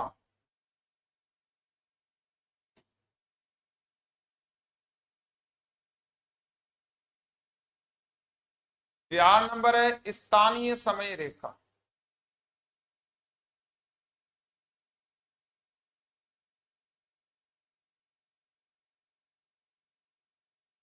अब इनको आप विशेष रूप से याद रखना, इनका मतलब क्या होता है? पहली बात तो ग्रीनविच रेखा की स्थिति क्या है? 0 डिग्री देशांतर। अंतरराष्ट्रीय तिथि रेखा की 180 डिग्री देशांतर। अब वो क्या होता है, एक बार ये ग्लोब यही बता देता हूं मैं, ध्यान देना। ये जो अंतिम रेखा होती है 180 डिग्री रहेगी। इधर भी यदि अंतिम रेखा देखी जाए 180 डिग्री, इनकी दोनों की संख्या ध्यान देना, 180 डिग्री और 180 डिग्री। अब 180 डिग्री रेखा दो नहीं होती है, इधर ध्यान देना एक बार। 180 डिग्री रेखा दोनों तरफ दो नहीं है, 180 डिग्री रेखा एक ही है। क्या है एक रेखा, इसको समझना एक बार। ये अपना ग्लोब है। आप देखना ये ग्लोब है, ये मतलब गोल है एकदम। तो इस बोर्ड पर तो गोल नहीं बना सकते। अब इस बोर्ड पर इस ग्लोब को बनाना है तो यहां से इसको काटना पड़ेगा, काट कर दोनों तरफ इसको खोलना पड़ेगा। अब जैसे ही आपने मान लो कि 180 डिग्री रेखा को घुमाया तो पीछे जाकर ये 180 डिग्री रेखा ऐसे जुड़ गई पीछे जाकर, मतलब एक ही रेखा है। लेकिन यहां से हमने जैसे ही इसको काटा तो यहाँ पीछे वाला जो काटने वाला भाग है ना, वो 180 का भाग है। अब 180 को काटा बीचों बीच तो 180 दोनों तरफ खुल गई। तो ये हमें यहाँ दोनों तरफ जरूर दिखाई दे रही है, वापस जोड़ोगे तो वापस जाकर एक ही हो जाएगी। इसका मतलब 180 डिग्री रेखा एक ही है, दो नहीं है अलग अलग, एक ही रेखा है, वापस पीछे जाकर एक हो जाती है। अब 180 डिग्री रेखा एक है तो इसकी कुल संख्या कितनी है? यहां से इधर जाऊं तो 180 आ गया, इधर से इधर आऊं तो 180, 180 प्लस 180 कितने हो गए? कितने कालूराम जी कितने? 340, 360 और एक 0 डिग्री कितनी हो गई? 361 हो गया ना। अब उसमें आपने क्या किया, 180 को दोनों तरफ जोड़ रखा है भाई, दो बार जोड़ा है। और अभी आपने क्या देखा, 180 तो एक ही है, तो दो बार जोड़ा तो एक बार वापस घटा दो भाई। 361 में से एक घटा दोगे तो 360 बच जाएगा। अब याद रखना इनकी कुल संख्या को लेकर कई बार विवादित पॉइंट आता है, आप समझ नहीं पाते हो तो दोबारा देख लेना। कुल संख्या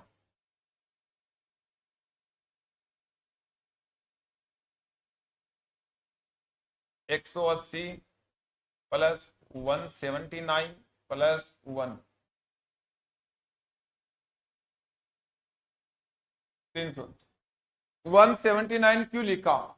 क्योंकि यहां दोनों तरफ 180 नहीं है, मैं इसको जोड़ूंगा तो ये जाकर वापस एक हो जाएगी, तो एक कम हो जाएगी ना, तो मैं पहले यहां एक कम ही जोड़ लेता हूं।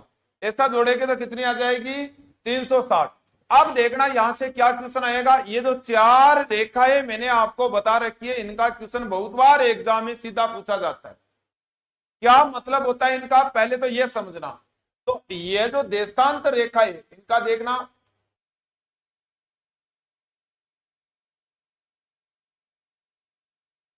का मुख्य कार्य क्या है?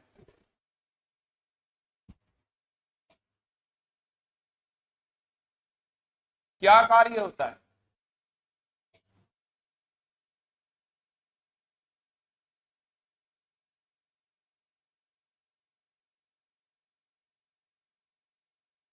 समय की गणना करना।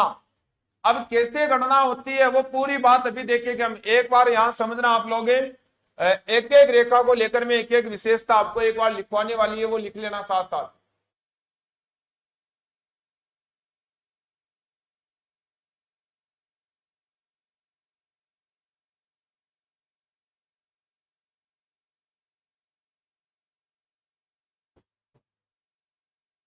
ग्रीनविच रेखा में ध्यान देना, यह 0 डिग्री देशांतर रेखा है।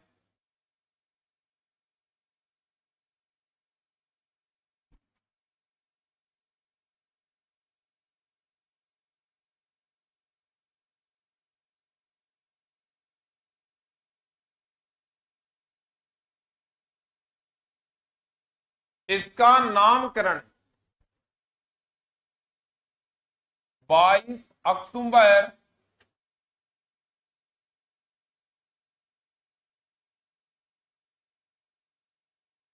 1884 में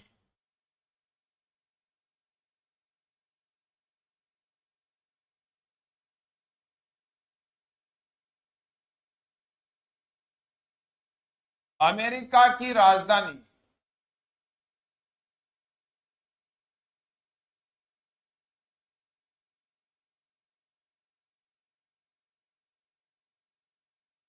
वॉशिंगटन डीसी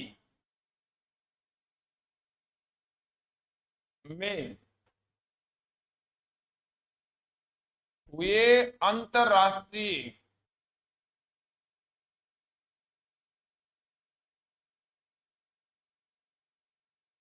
मेरिडियन नेशनल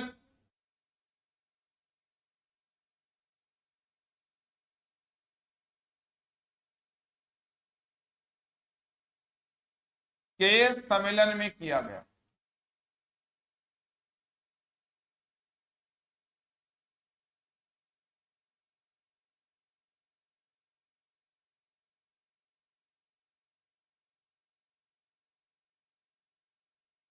याद रखना है, इसे प्रधान समय रेखा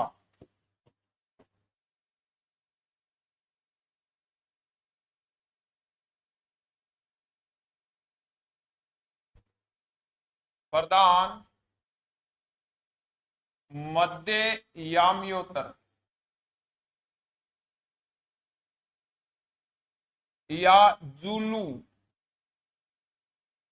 मानक समय रेखा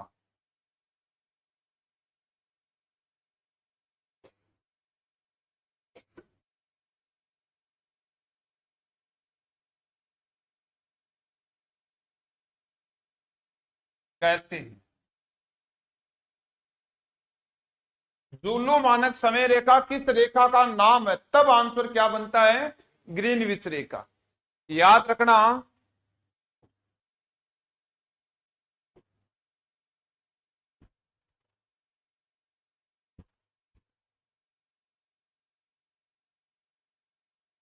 ग्रीनविच नामक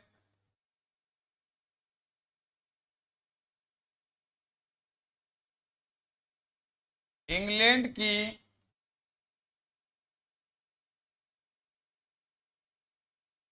रॉयल वेधशाला है।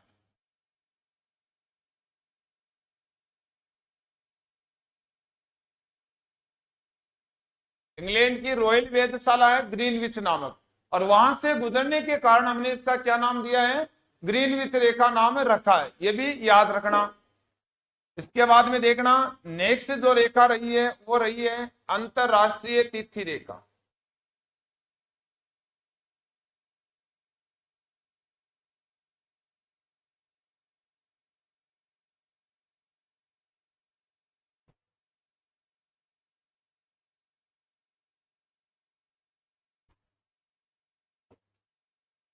इसके बारे में क्या ध्यान देना, देखो, अंतरराष्ट्रीय तिथि रेखा, इसका निर्धारण भी 22 अक्टूबर 1884 को अमेरिका की राजधानी वॉशिंगटन डीसी में अंतरराष्ट्रीय मेरिडियन नेशनल कांग्रेस के सम्मेलन में किया गया था।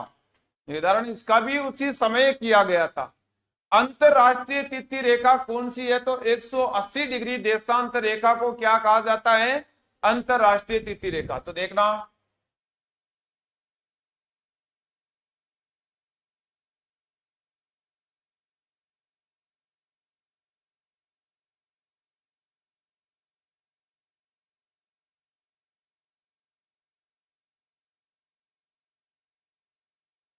एक 180 डिग्री देशांतर को कहते हैं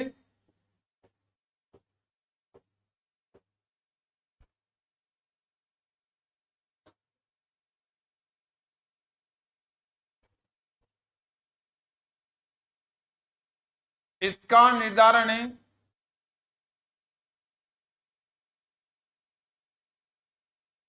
22 अक्टूबर 1884 ईस्वी में किया गया।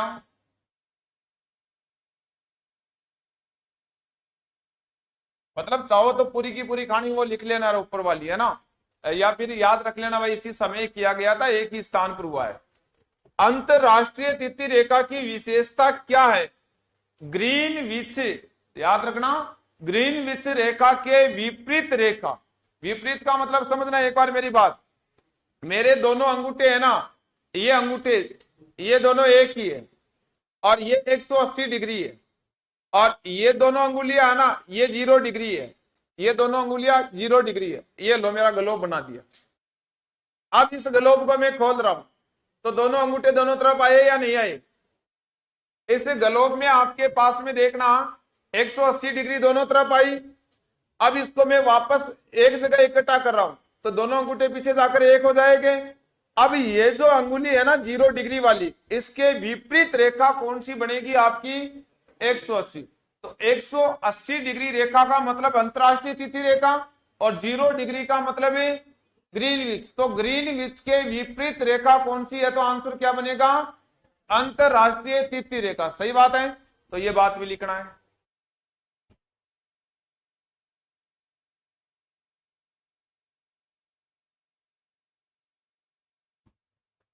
ग्रीनविच रेखा के विपरीत, विपरीत का मतलब पीछे लिख ले रहा हूं।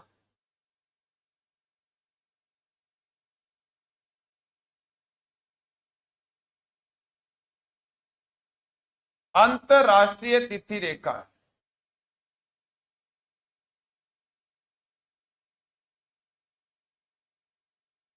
ग्रीनविच के विपरीत है अंतरराष्ट्रीय तिथि रेखा।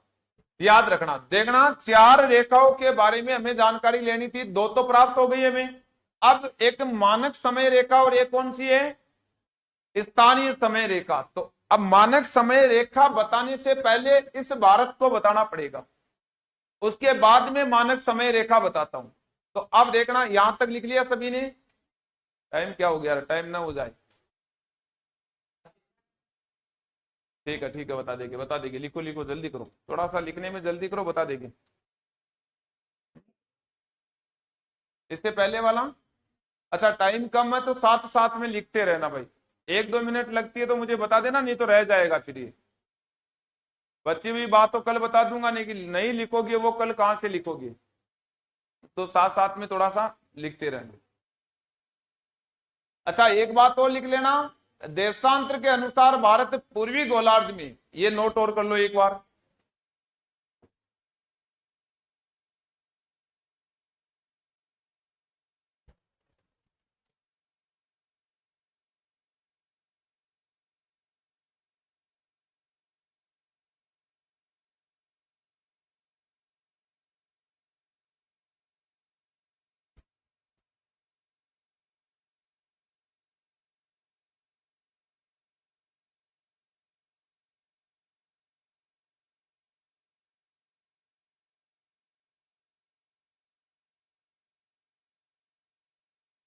भारत भी पूर्वी गोलार्ध में स्थित है, ऐसा करके लिख लेना है भाई एक बार।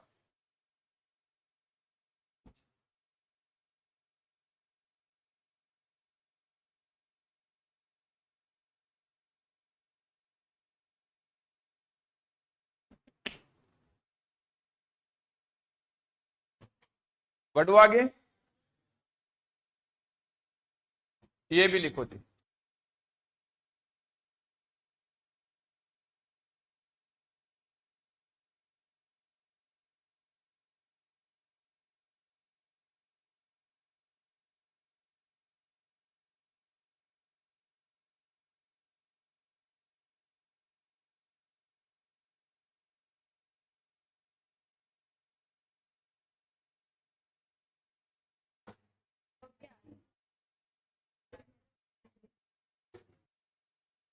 बढ़ो आगे, देखो अब हमें 2 रेखाओं के बारे में तो जानकारी मिली कि ग्रीनविच या अंतरराष्ट्रीय तिथि रेखा क्या है, या फिर इसका निर्धारण कब किया था, या फिर कहां से निर्धारण इसका हुआ था।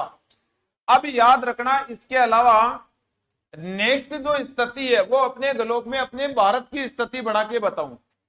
तो देखना एक बार यहां पर ये अपना भारतीय भाग है।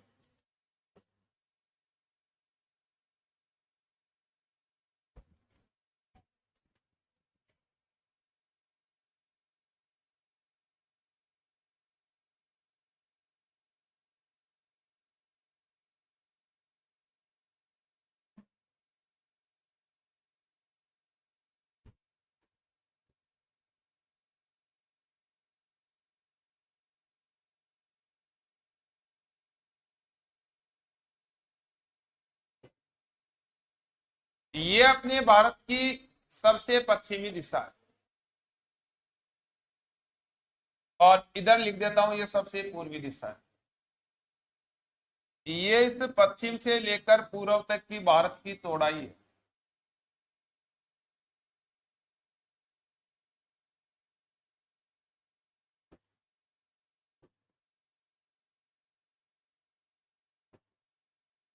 अब एक बार ध्यान देना, ये भारत की ये जो पूर्वी दिशा है या ये जो पश्चिमी दिशा है, दोबारा कह रहा हूं, एक बार ध्यान देना, ये कभी भी इस प्रकार से नहीं मिलती है, ऐसे कभी भी नहीं मिलती है। पूर्वी और पश्चिमी दिशा इसी प्रकार से मिलेगी। जैसा ये है, यहाँ गुजरात का सरकरी का वो इस जगह है, अरुणाचल प्रदेश का भाग उस जगह है। तो आप ये मत सोचना कि ऐसे मिले, इसको यहां से यहां सीधा मिला रहे हो, तो यहाँ अरुणाचल प्रदेश नहीं आता है। अरुणाचल प्रदेश, नागालैंड, मणिपुर, मिजोरम, त्रिपुरा, तो यहाँ मिजोरम में मिलाओगे तब जाकर भी सीधी मिलेगी। हमें तो मिला ना अरुणाचल प्रदेश में, इसलिए एक बार इसको ऐसा टेढ़ा बनाना ही पड़ेगा। फिर देखना इसके बाद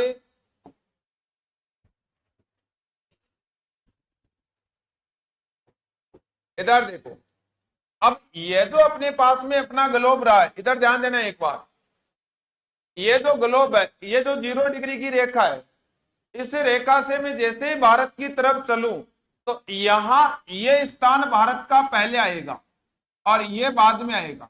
तो मैं यहां से काउंटिंग करते करते चलूं तो भारत में पहले ये स्थान आएगा 68 डिग्री 7 मिनट पर, ये स्थान बाद में आएगा 97 डिग्री 25 मिनट पर। तो पूर्वी दिशा भारत में देशांतर में बाद में आएगी और पश्चिमी दिशा काउंटिंग में पहले आएगी। तो अब इस जगह पर हम लोगों को करना क्या है, इसको ध्यान देना। ये जो स्थान है वो पहले आ रहा है, मतलब पश्चिम दिशा, तो ये आएगी हमारे पास में 68 डिग्री 7 मिनट, और ये स्थान आएगा आपके पास में 97 डिग्री 25 मिनट। दोबारा समझना, पूरा का पूरा भारत किस गोलार्ध में था? पूर्वी गोलार्ध में, मतलब कौन सा देशांतर आएगा? पूर्वी देशांतर। अब यह मत सोचना कि मैं यहां पर पश्चिमी देशांतर लिख दूं, मतलब ये भारत की पश्चिम दिशा तो जरूर है लेकिन ग्लोब की तो, इसलिए यहां पर भी पूर्वी गोलार्ध, सॉरी पूर्वी देशांतरी आएगा। तो इस जगह लगाना है पूर्वी देशांतर। पू का मतलब पूर्वी, दे का मतलब है, इधर क्या लिखना है, दोबारा समझना, इस पश्चिम से इस पूर्व की ओर जाऊं तो लंबाई है या चौड़ाई, कितनी है?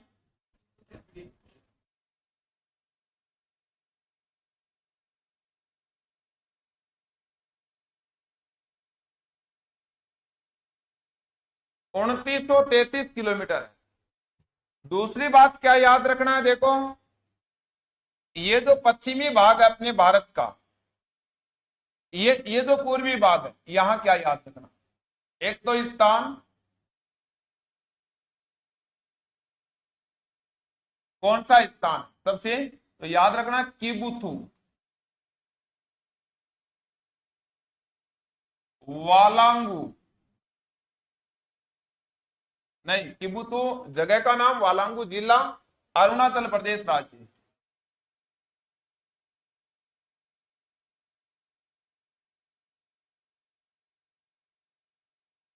ये स्थान, तो दोबारा ध्यान देना, यदि जिला दे दे तो वालांगू हो जाएगा और एक स्थान दे देता हूं किबुतु। इधर देखना गौर माता स्थान है, सरक्रीक जिला और गुजरात राज्य रहेगा, तो इधर याद रखना।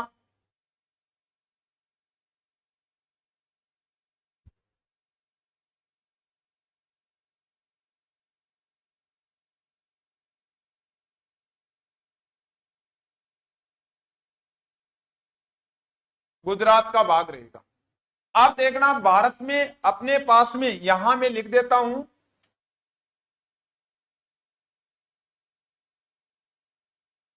इस जगह से एक देशांतर रेखा गुजर रही है, मैं यहां बना रहा हूं इस प्रकार से,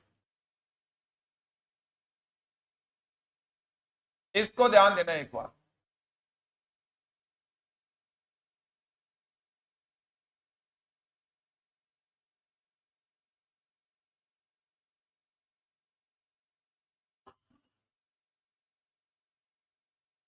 ये देशांतर मान लो, इसका नाम है 82.5 डिग्री पूर्वी देशांतर।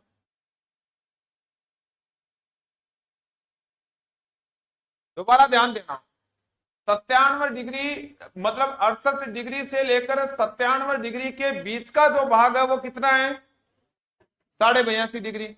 अब दोबारा ध्यान देना, जितना स्थान इधर है भारत में उतने स्थान इधर है। मैप में आपको ऐसा लगता होगा, लेकिन ये वास्तव में मध्य की रेखा है।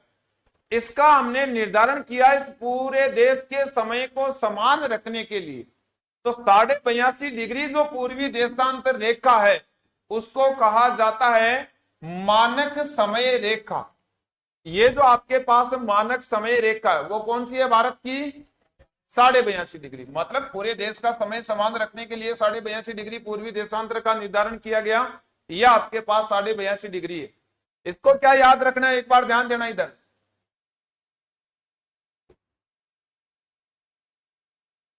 इस जगह जो राज्य है इस पर वो है उत्तर प्रदेश।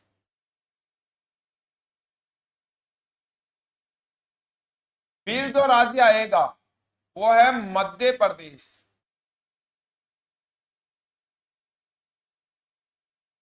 फिर जो राज्य आएगा वो है छत्तीसगढ़।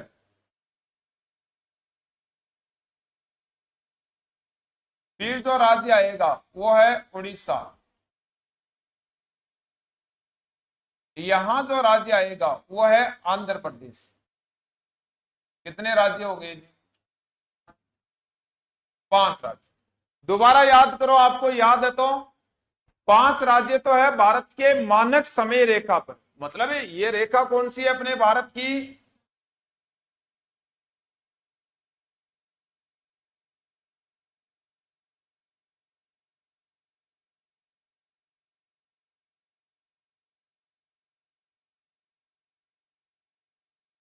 कुल 5 राज्य स्थित है।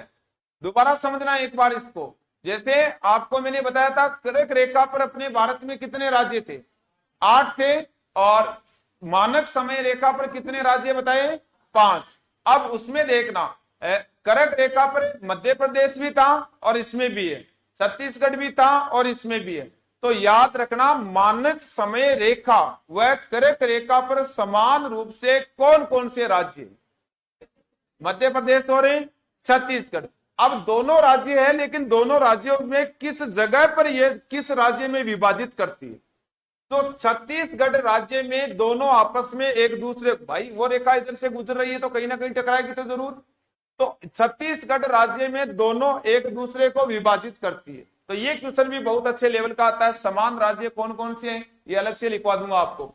अब यहां पर क्या ध्यान देना, 68 डिग्री 7 मिनट से प्रारंभ है, 97 डिग्री 25 मिनट पर अंत होता है। तो अब इसका अंतर कितना है, मतलब दूरी कितनी है, वो तो 2933 किलोमीटर आ गई, लेकिन अंतर देशांतरीय अंतर कितना है इसको समझना एक बार।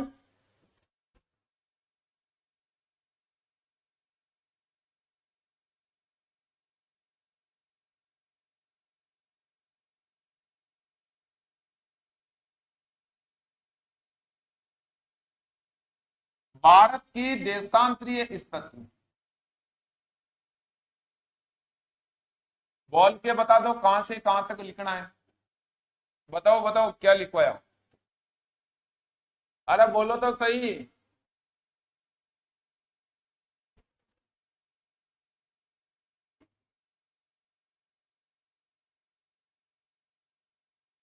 नहीं बोल रहे हो ना,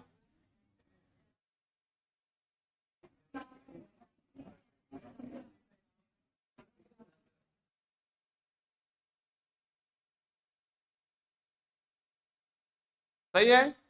अंतर कितना है ये बताओ।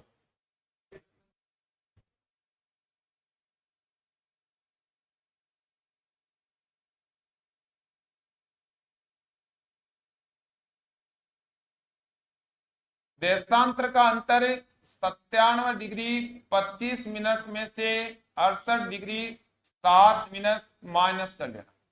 25 में से 7 गए तो 18 मिनट बची, 97 में से 68 गए तो कितना है, 29। तो कितना अंतर आ गया, 29 डिग्री 18 मिनट। तो भारत में देशांतर का अंतर कितना है, 29 डिग्री 18 मिनट, याद रखना। अच्छा, इसके स्थान बता दो।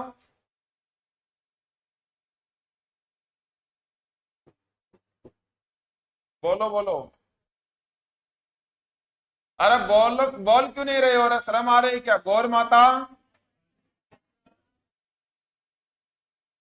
सर करीब गुजरात से। बोलो क्या नाम लिखा था? किबुतू। बीच बीच में मिट्टू मिट्टू कौन बोल रहा है?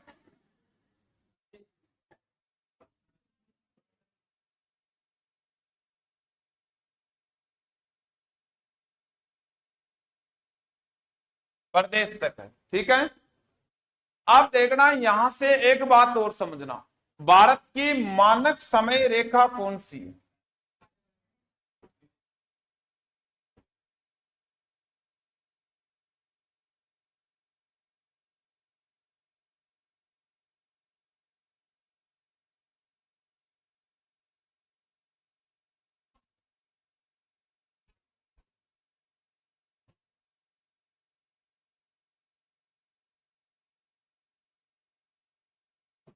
85.5 डिग्री पूर्वी देशांत। बता दो कितने राज्यों से गुजरती है?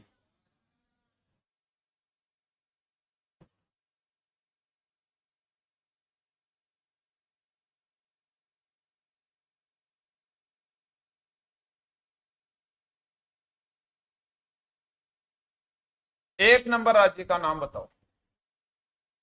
यूपी, एमपी, छत्तीसगढ़ लिख देता हूं, सीएच के चक्कर में कहीं कहीं हो जाएगी।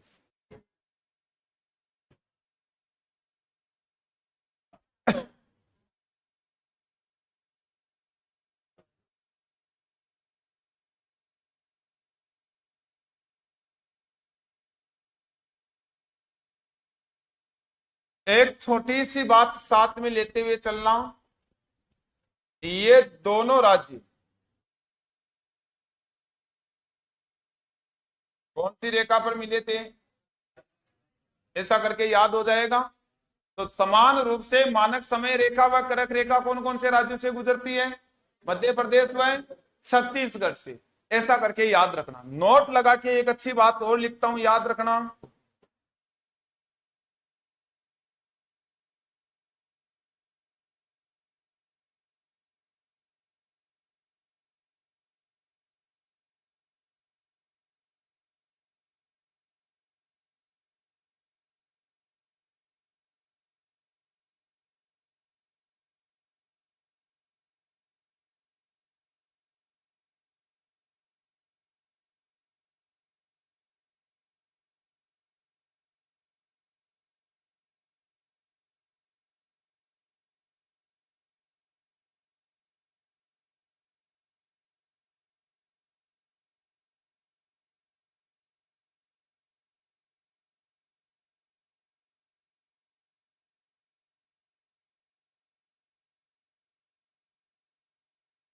आपस में छत्तीसगढ़ राज्य में विभाजित होती है।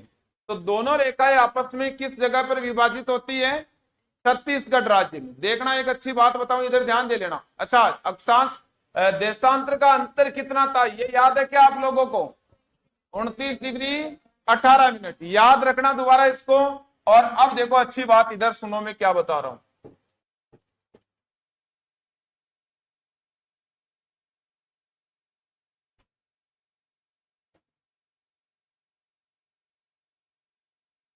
देशांतर का मुख्य कार्य क्या होता है? क्या कार्य होता है जी?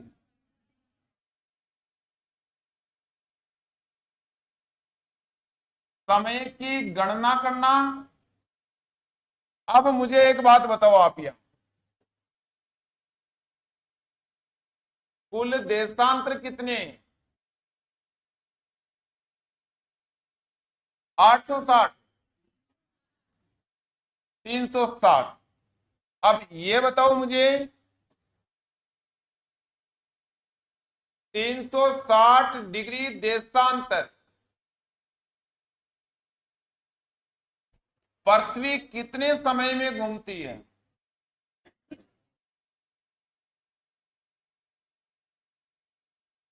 24 घंटे में घूमती है। देखो इधर ध्यान देना। तो अब मुझे ये बताओ, 1 डिग्री देशांतर कितने समय में घूमेगी? रट रखा है।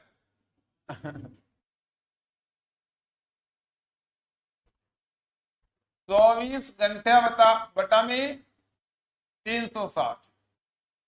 इसको हम ऐसे भी लिख सकते हैं, 24 गुणा 60 मिनट बट्टे में 360। इसको जैसे ही सोल्व करोगे तो आंसर कितना आएगा?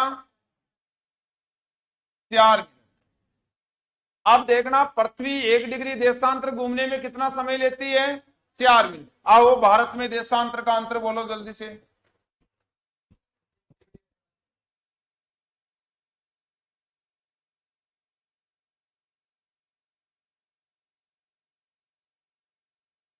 देशांतर का अंतर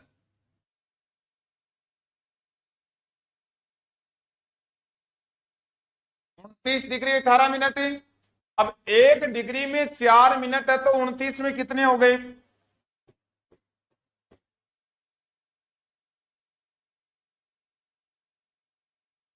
जोड़ बाकी गुणा भाग तो आता नहीं है। 116 मिनट हो गए ना। अरे 9 चौक 36 बच गए 3 और 4 दूनी 8 और 3 11, बस 9 चौक 36 सही है। 116 डिग्री को गुणा किया, आंसर मिनट में आया। अब मिनट को गुणा करूं तो आंसर सेकंड में आएगा। तो अब 18 मिनट है तो 18 गुणा 4 800 के 72 सेकंड आएगा। ये गणित समझ लेना अच्छी तरह से। दोबारा देखो इधर, 29 डिग्री का मतलब है 1 में 4 होता है तो 29 में 116 हो गया। डायरेक्ट गुणा करके देख लेना। अब 18 मिनट में कितना समय होता है? तो 72 सेकंड का समय होता है। 72 सेकंड का मतलब है 1 मिनट और 12 सेकंड। तो 116 मिनट प्लस में 1 मिनट 12 सेकंड कितना होता है? 120। कौन बोल रहा है? बेटूलाल जी, जोड़ के बताओ। कालू राम जी, कितने हुआ?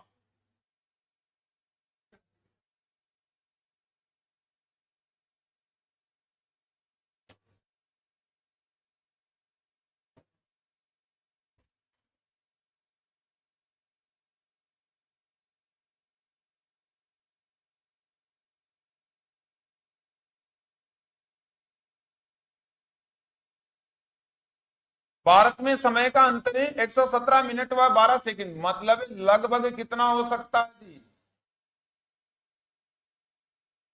60 मिनट का मतलब क्या होता है? 1 घंटा।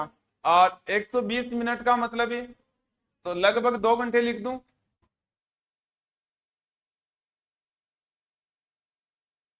बस इतना ही लिखना है। इतना ही पड़ेगी आज कर दो।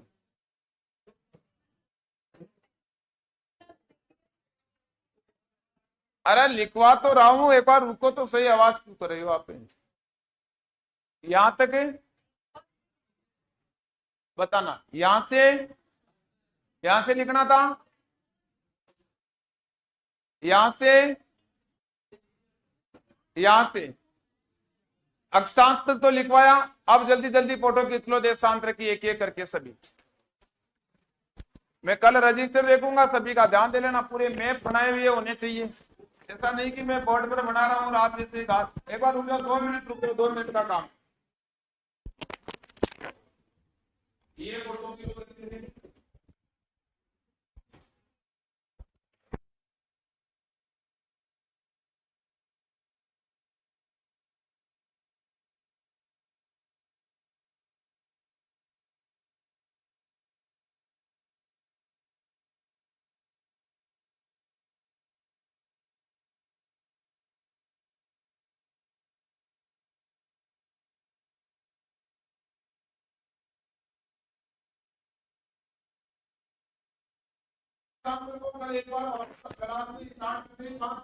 Hello hello hello. ये ले आना है, ठीक है। तो आगे दे दिया ना सभी ने, यहाँ ये समय लगभग 2 घंटा याद करना और मौज करना है।